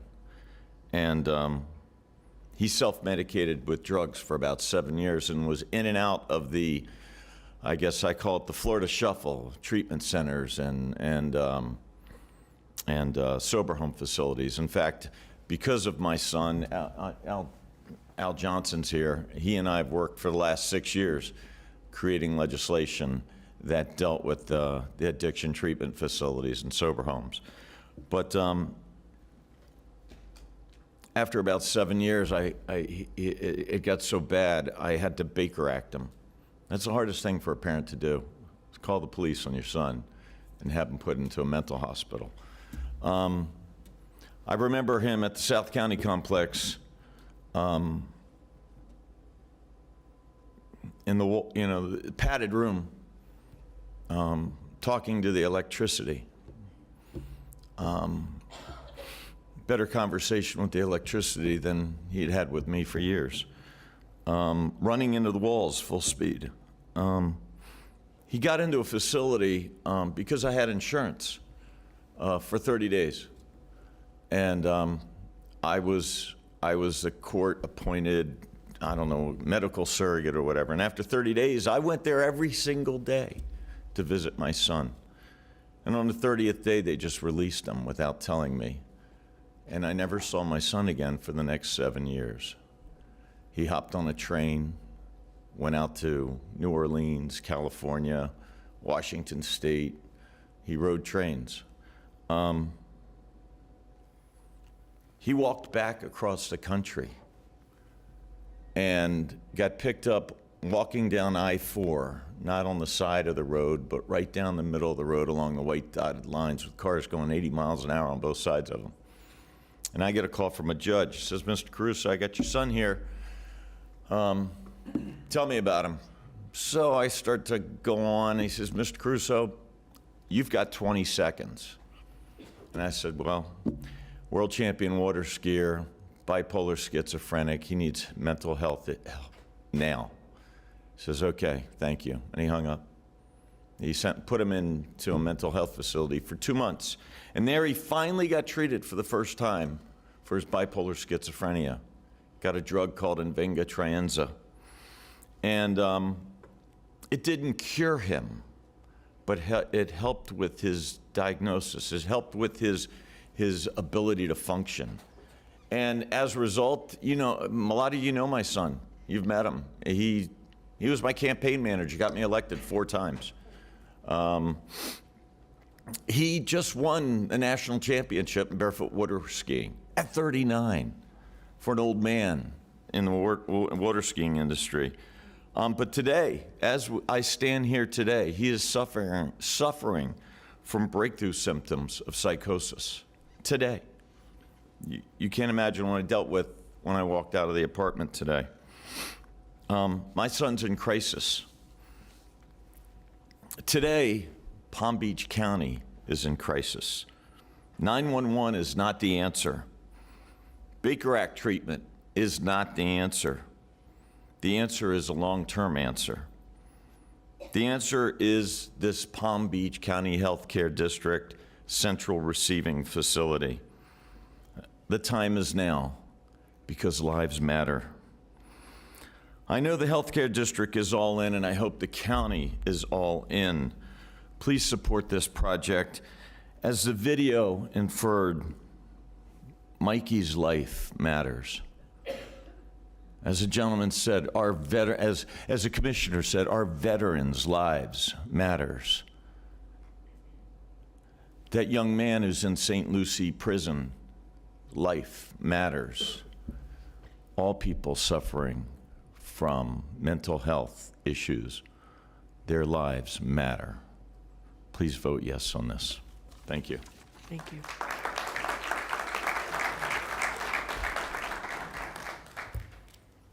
Good afternoon. My name is Catherine Murphy. I'm the CEO at NAMI Palm Beach County. That's the National Alliance on Mental Illness. I'd like to start by thanking each of you. I know that you all have been long-term supporters of mental health and of NAMI and our mission, so I appreciate you all. I'm here today to show my support for this initiative. We need a central receiving facility. NAMI provides resources for individuals impacted by mental health conditions as well as their families. We receive a lot of calls. We talk to a lot of people who are in crisis, who need help navigating, and it can be very difficult when our resources come and go, when we have something available and then we don't. And so to have a resource that is long-term, sustainable, accountable to the community is really important to the people that we serve. Having comprehensive care, having follow-up, knowing that when somebody is discharged that they are connected to a medical home, knowing that if somebody doesn't qualify for a Baker Act, but they still need support, that they're not just sent out to the street, and that they have in a group that cares about them and that will serve them. So I think it's really important that we do support this initiative, that we have alternatives to Baker Acts, that we have a place for people to de-escalate, that we have those chairs available, and that people aren't turned away. So thank you all. Thank you. Thank you. We have Anita Kokovis, Al Johnson, and Ava Parker.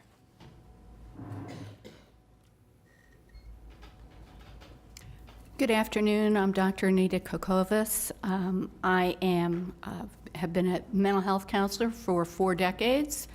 For 3 of those decades, I was the community services director of a neighboring coastal Board of County Commissioners.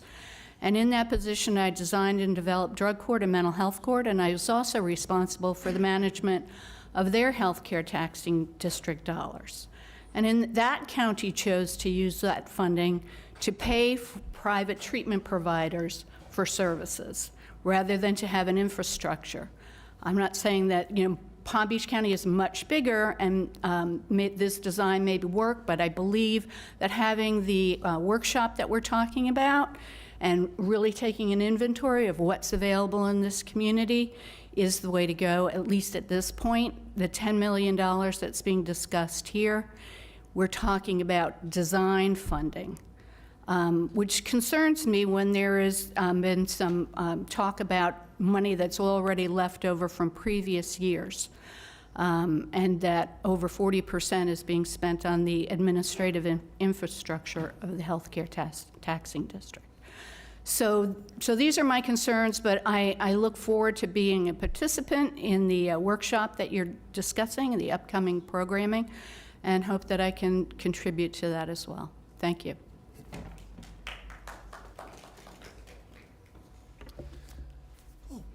I was going to say Madam Mayor, but I guess I've got an empty chair. But Commissioners, my name is Alan Johnson.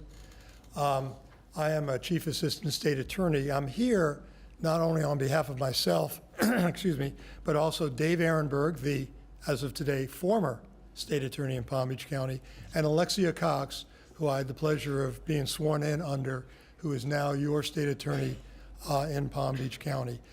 Both Dave and Alexia support this project, as do I. Many of, if not all of you, many of you know that for the last 8.5 years, I've run what was originally the Sober Homes Task Force, which is now the State Attorney Addiction Recovery Task Force. And I want to tell you that we've made a lot of strides in those years, and for the entire time that we've been in existence, the Healthcare District has been part of the task force, as well as Southeast Behavioral Health Network and Berner's Group has been part of this task force. I'm giving a shout out back, although he's not here now, to Representative Caruso, because he's been taking our legislation to the state. And I don't know if this has ever happened before, certainly not by some entity that doesn't have any political power or money, but for the last 7 of the last 8 legislative sessions, we have passed legislation through the Sober Homes Task Force. Also, Senator Gail Harrell has been a champion of the task force. I'm here, again, to support this project, but I applaud all of you for bringing up other issues. And there's more to be done. But as I always say to the task force, I'm a big believer in half a loaf, and I'm a big believer that perfection is the enemy of the good. And that's how we've governed ourselves, because you never get everything you want. You know, there's always going to be people. Melissa Franklin, as a matter of fact, was violently against the healthcare district for some time. And the JFK thing that happened, that is a perfect example of what happens when you don't control the facility, because you're going to have a business model that is all going to pull the rug out from under you.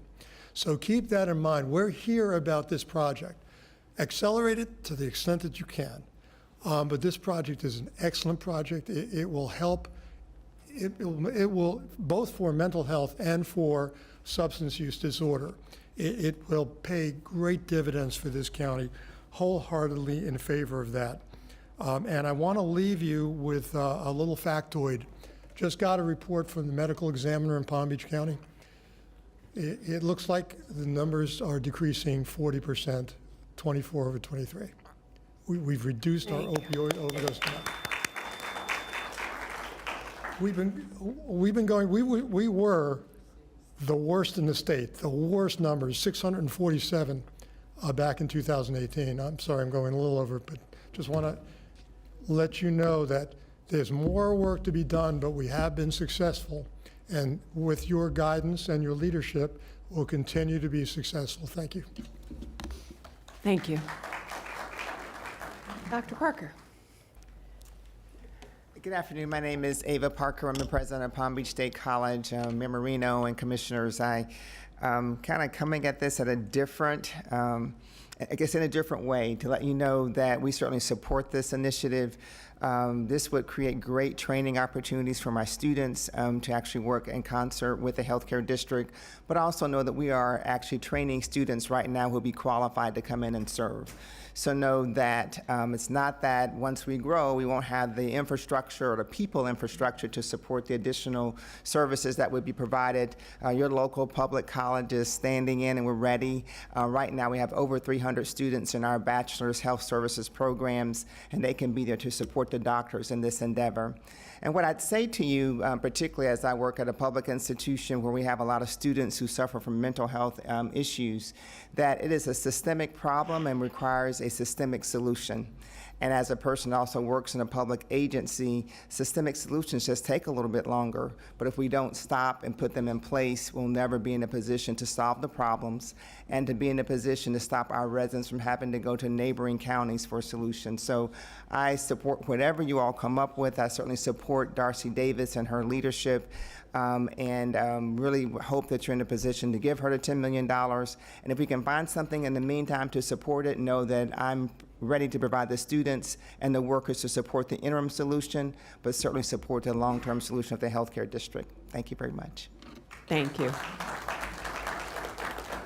And there were 11 non-speaking cards, all in support. Thank you very much. Commissioner, Vice Mayor Baxter, your liaison. Thank you, Mayor. I believe we're going to start round two. We are starting round two. But I am going to make it brief. Okay. I absolutely support having a receiving facility. I think it is critical. I think that isn't my hesitation here. And I guess the question is for you, Darcy. It is, if we do not provide 5 or 10 million of these dollars, let's say today, is the healthcare district not going to look to purchase land and provide a receiving facility? I think we would carry on. It may take us more time, but we would continue to pursue this. Which I think it is absolutely critical that we have one. And I do like the idea, even when we go to the state level, they require us to always provide matching dollars. And so there's something to be said, not in the full amount, but there's something to be said for us as the county to contribute. But my concern, in addition to timelines, is that, if we could use even half of that money towards a more immediate services. I believe it was stated that this has been a discussion since 2016. I'm out of time, just kidding. Since 2016, and they made the mistake of going with JFK instead of kind of pursuing another path. So I'm wondering, what does that look like if maybe we split the difference, where we take 5 million of this and try to get us some more immediate services with maybe some private partners, and then take the 5 million and put it towards the infrastructure of this building with those timeframes, and not to exclude that we can always come back in a few years when you say, hey, we've spent this 5 million, we've gotten to this point, and then ask us for the other 5 at some future date. This is so fun. I don't want to come back. Just kidding.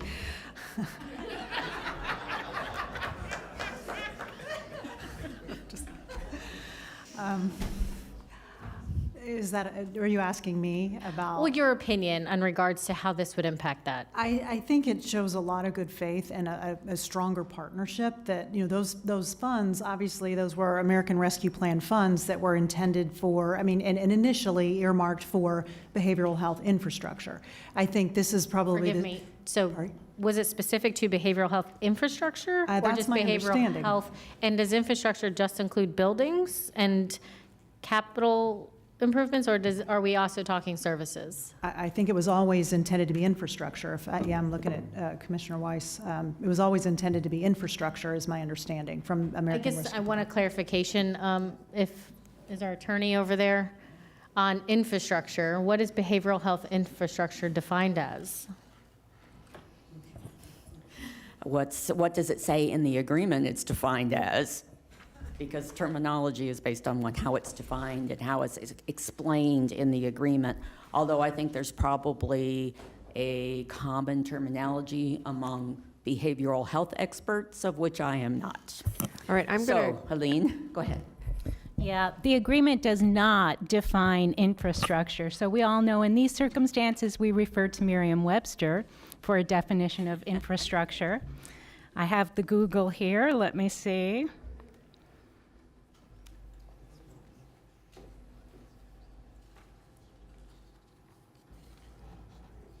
Well, while you're doing that, Commissioner Weiss, you were on the board when this all occurred. I was. Would you like to share? Yeah, I mean, we were. Excuse me, Mayor, I haven't given my time. I would like to proceed. I have the definition if I Thank could. you. Infrastructure is the set of facilities and systems that serve a county, city, or other area and encompasses the services and facilities necessary for its economy, households, and firms to function. So it doesn't necessarily limit it to buildings, I guess was just what I was getting at. And we have an immediate need. That's what I'm trying to solve, because as somebody who has lost 2 siblings, 2 sisters, to mental health and addiction and overdosing on drugs, it is a very personal issue to me. So when I come up here and I sit here and I'm having these discussions, it isn't something that I'm living through somebody else. I've lived it personally. And so to wait 3, 5, 10 years for a building without any immediate solutions from these dollars, I find a problem with that. And so I love that the healthcare district is proceeding forward with or without this dollars. I find the value in partnering with you, but I also think we need to find dollars for while this is getting built.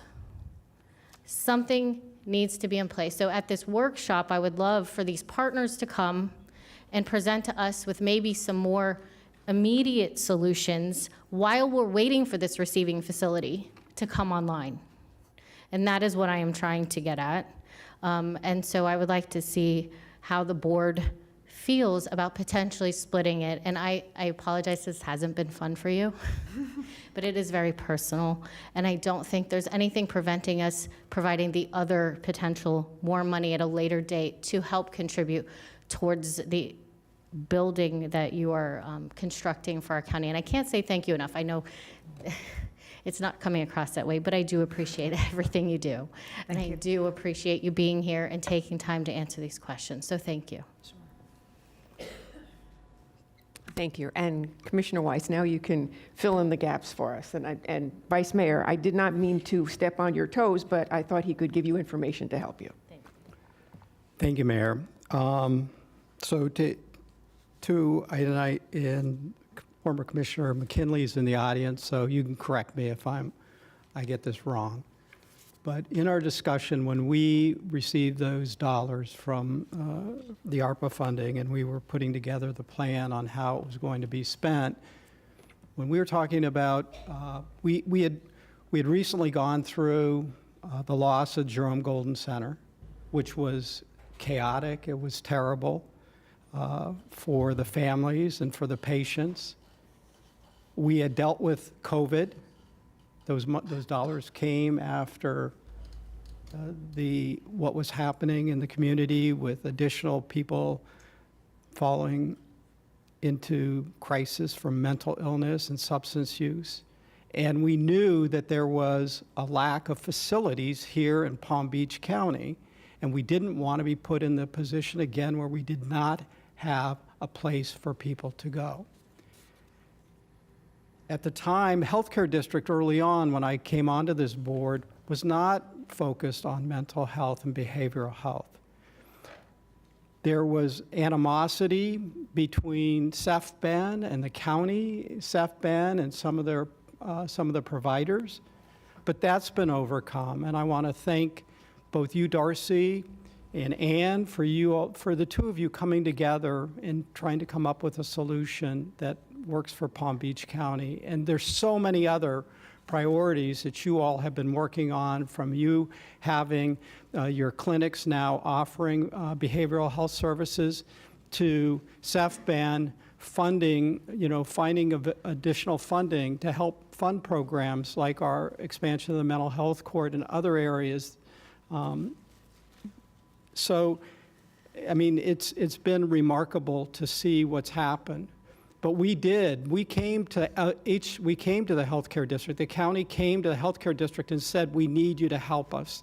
We need you to step up as part of providing health services to include mental health services. So the idea to spend the $10 million to create a facility was what was in the minds of, I believe, our commission at the time, that we assigned those dollars. I think that I'm a 100% supporter of what you all are trying to do. Obviously, I had some concerns about, protecting the taxpayers, and you all responded to that. I have concerns I share with my colleagues regarding the timeline in trying to get it done faster. And I think it's something, but this is something that's going to be there for the next 20, 50, or as Representative Caruso said, 100 years, that we are, as a community, providing what our residents need. So with that, Mayor, I'd like to make a motion to approve this with the amendment regarding the contract that HCD provide the O&M for this facility that was discussed by Commissioner Baxter. I'd like to include shortening that timeline. It was originally being proposed in totality as 98 months. We'll shorten that to 60 months. I'd like you to come back with the breakdown, but let's see if we can get this done in 5 years. If you can't get it done in 5 years, come back to this board and explain why. But I'd like to see it get done sooner. So that's my motion, Mayor.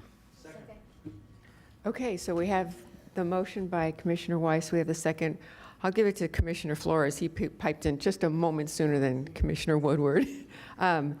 But I do have more lights on. I think there might be a couple of more comments. So Commissioner Woodward, your light is on. Thank you. I did want to go back. You had mentioned, I think you said you were in a feasibility study for the two properties. Could you just give us a little bit of information on where you are in that process? Yes, so they have been engaged to perform due diligence, sort of a does-it-fit study, including preparation of conceptual development plans, to conduct environmental studies and testing, prepare the site-specific cost estimates for the development, analyze site-specific or extraordinary development and operating costs and/or savings, and site-specific conditions that may affect the time to secure the site, design, or construct. So we will do those and then proceed, assuming all is well, we will proceed with the purchase and negotiation of the property if it ends up being the undeveloped property. And not to hold you to it, but any idea on that particular timeline, where you are at the moment, how many, just months or yeah, so? We're looking at between 6 and 12 months total is what we believe. I'm sorry. Yeah, well, 6 and 12 months. So July 2025 is our early target, with December being the farthest out in terms of when we could accomplish that. Okay, and so, and I agree, I obviously tried to second with the expedited timeline, and I guess you'll have to answer for that, but I do support that, and I understand that we do have other needs. I don't think splitting the money from this, when we need to do the workshop, and if there's other funding that we need to look at, or, any of this, we do, but I do support the 10 million that was originally allocated from ARPA to continue with this project. And that's the end of my comments. Darcy, just a quick question. What acreage are you looking for? So if it's undeveloped land, we're looking between 6 and 8 acres. If it's the space near our facility or existing facility where we might be able to share some infrastructure, shared parking, water, wastewater, then we would probably only need 3 to 4 acres. Thank you. Commissioner Flores. So originally I had my light on to make the motion, but Commissioner Weiss did that, and I actually, yeah. No, I thought he provided some good, clear points on his motion, but I want to echo what the Commissioner Vice Mayor Baxter did mention, is about providing some additional dollars to provide the services early. And one, I think we need infrastructure to be able to provide those services. It's not like we can do this in a bench park unless we're providing therapy. But if we do find some of the temporary facilities, and there is a way to start providing the services earlier, I think that's something that we should explore. And if we need to do some financing in the meantime, then this board can perhaps look at that in a future date. But I want to emphasize the importance of the workshop to find out exactly where the gaps are, what's the current infrastructure in place, what we need, and how do we start providing this as early as possible, because waiting 5 years, it is a long time. So I also understand that side of the coin, but I think the workshop should lay out a good starting point, commence the dialogue, but I think the players, all of the players, need to be at the table to really get a good understanding of who's doing what and where does the ownership go into, and then figure out a timeline to start providing services as fast as possible. Thank you.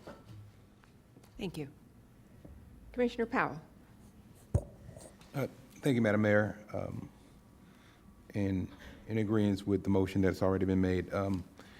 Question for Ms. Davis-Darcy. The other location that you're looking at, you say you've narrowed this down to 2 different locations. Yes. Potentially. Is that other location between 6 and 8 acres? It is. Okay. And then, in terms of funding the facility, I heard it probably cost about $60,000. 60 million. I'm sorry, 60 million. 60,000 would be good, right? You can't even get a house for 60,000 anymore. That'd be Can't get the land. $60 million. What do you anticipate the size to be? And you're talking about 6 to 8 acres of land. How big a facility are you potentially looking at? Initial estimates are about a 60,000 square foot facility. Now that includes, right, everything. What you have in your packet shows some of those elements. We're envisioning a multi-story facility that would have sort of that emergent crisis on the first floor with less acute as you went up the floors to include our existing facility. So we currently provide mental health and substance use services. I know you came to visit us at the Mangonia location, not to be confused with JFK North, but we are currently located in JFK North. That's about 10,000 to 12,000 square feet just by itself for outpatient care. So we would also put that in the same facility. So 60,000 square feet inclusive. Okay, thank you. And my fellow commissioners, Vice Mayor and Commissioner Flores, we're talking about additional funding or dollars. I guess when we do this deep dive into mental health, we can potentially locate funding for if there's an opportunity to do something immediate, whether that be in coordination with dollars that the healthcare district has or with funding that we locate. But I mean, I think, in my opinion, for this moving forward, 10 million for the land acquisition or for the infrastructure is a start, but there's nothing, in my opinion, that makes up for that cost of getting that phone call and the phone call of, we know, I talked about it, jail, mental health facility, home, jail, mental health facility, and then, that one day you just get that call that they're gone. And 10 million ain't enough. And Vice Mayor Baxter, you talked about losing 2 people. As you know, there's nothing we can do. There's no amount of money that we can bring forward to bring people back. So I'll leave y'all with that. Thank you. Thank you, Madam Mayor. Vice Mayor Baxter. Thank you, Mayor. I do support the motion on the floor. So, but I would also, I have a question. Of the 2 locations, are they in municipalities or not? The one that we currently own is in Riviera Beach. The undeveloped property is in an unincorporated portion. So Administrator, if they get the one in unincorporated, I expect our permitting process to be expedited? It is a priority of the board, so. Thank you. Also, I do appreciate the conversation. I want to thank my fellow commissioners. I do look forward to this workshop, and I would like the administrator to bring forward, where those possible dollars of more immediate solutions could come from and what that amount might look like. So thank you. I don't know if I will have what that amount will look like, but I will be continuing to work, because we always work together, the healthcare district as well as CEFBEN, and they both have funding sources. So we will collaborate and leverage those dollars. I do believe that we need to be looking at cities. Again, this issue is a countywide issue along with our housing issue, and it is not one that one governmental entity can solve all alone. I also don't want us to just keep pointing fingers and get nowhere. So Understand, and we have been to the table, and that's why I thought it would be an excellent idea to provide all of the behavioral health issues and partnerships to the board with the dollar amounts that you're already expending and what we can potentially build. We've got $20 million set aside in general fund contingency reserved for things like this. So if the board wants to pull $5 million out of that and we leverage it with some other funding sources, that is an option that we can do, but I can't tell you how much we're going to need. thank you. Commissioner Sachs. Thank you, Mayor. And Vice Mayor, I'm very sorry for your loss. And to everybody here, Representative Caruso, Commissioner McKinley, anyone who's lost a family member or a friend. And I don't think there's anybody here in this audience who has not. The $10 million, according to the dictionary, Merriam, also goes for services. So when we go along with this, with the motion, which is a good motion of the 10 million, that 10 million does not just build a building and for administrative costs, but also goes for services. So those services are going to continue to do what you've already been doing. So I think that takes care of a lot of that issue. Issue always, Ms. Davis, when governments give money, and this goes on in the legislature, as I know a lot of people know, less than 10% should go into administrative costs. So we just want to be sure those services are going to hit the ground running. Secondly, we need housing. You need housing, we need housing, people need housing. Because if we had had housing for those who came into your facility, got help, got food, got the Bible, went out with counseling, and then went right back out on the street again to sleep, came back the next day, that person needs housing. So that's going to be a big part of our discussion when we come back for this excellent workshop that we're going to have. You have 6 acres, okay? We could put tiny cottages on there for those, because you don't have housing within your facility. You have beds, but you don't have a key to that door that that person needs, or that will support. You have the support services. So we're also going to discuss that as well when you come back around. Thank you for all you do. That's why I brought up all the things you've already done with the healthcare district, and we look forward to your continued help so that we don't have to have these stories again. Thank you, Mayor. Thank you. Thank you. Obviously, it's been a passionate room, passionate people with this discussion. We have a first, we have a second, and I believe it would probably be time to take a vote. So I don't think we need a roll call vote, because I have a feeling you're going to get a unanimous one. But all those in favor? Aye. Aye. Any opposed? Motion carries 7-0. Thank you very much. Thank you all. Thank you all for being here today on this discussion. As we did say, we were going to break at 12:45. We're a little over that, but we will be back at 2 o'clock for Matters by the Public. Laura Beebe, sorry, on airports, but you'll see us immediately after Matters by the Public. Thank you all. We'll see you at 2. From the executive, January, February.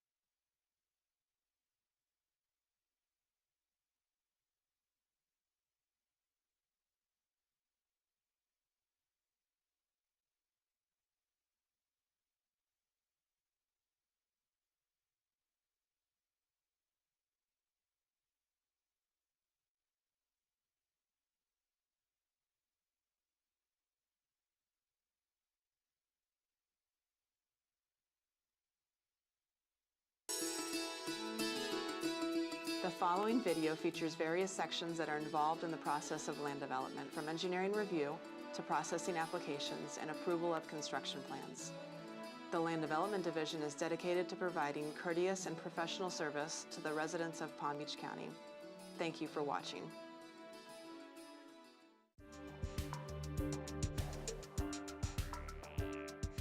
The right-of-way permitting section. This section obtains its authority to govern the county-maintained right-of-ways from Section 125 of the Florida statutes. This statute authorizes the Board of County Commissioners to grant authorization to construct, maintain, and operate and repair water mains, sanitary and storm sewers, gas pipelines, telecommunication systems, electric power, and other public utilities. The permit section is also responsible for reviewing applications for road improvement projects, turn lanes, driveways, drainage connections, utility installations, landscaping, and other modifications to the right-of-way areas. In addition, an ordinance approved by the Board of County Commissioners known as the Right-of-Way Construction Permitting Ordinance provides the Land Development Division with more specific control over the right-of-way and forms the basis of the permitting section's work administering the right-of-ways. Article 11 of the Unified Land Development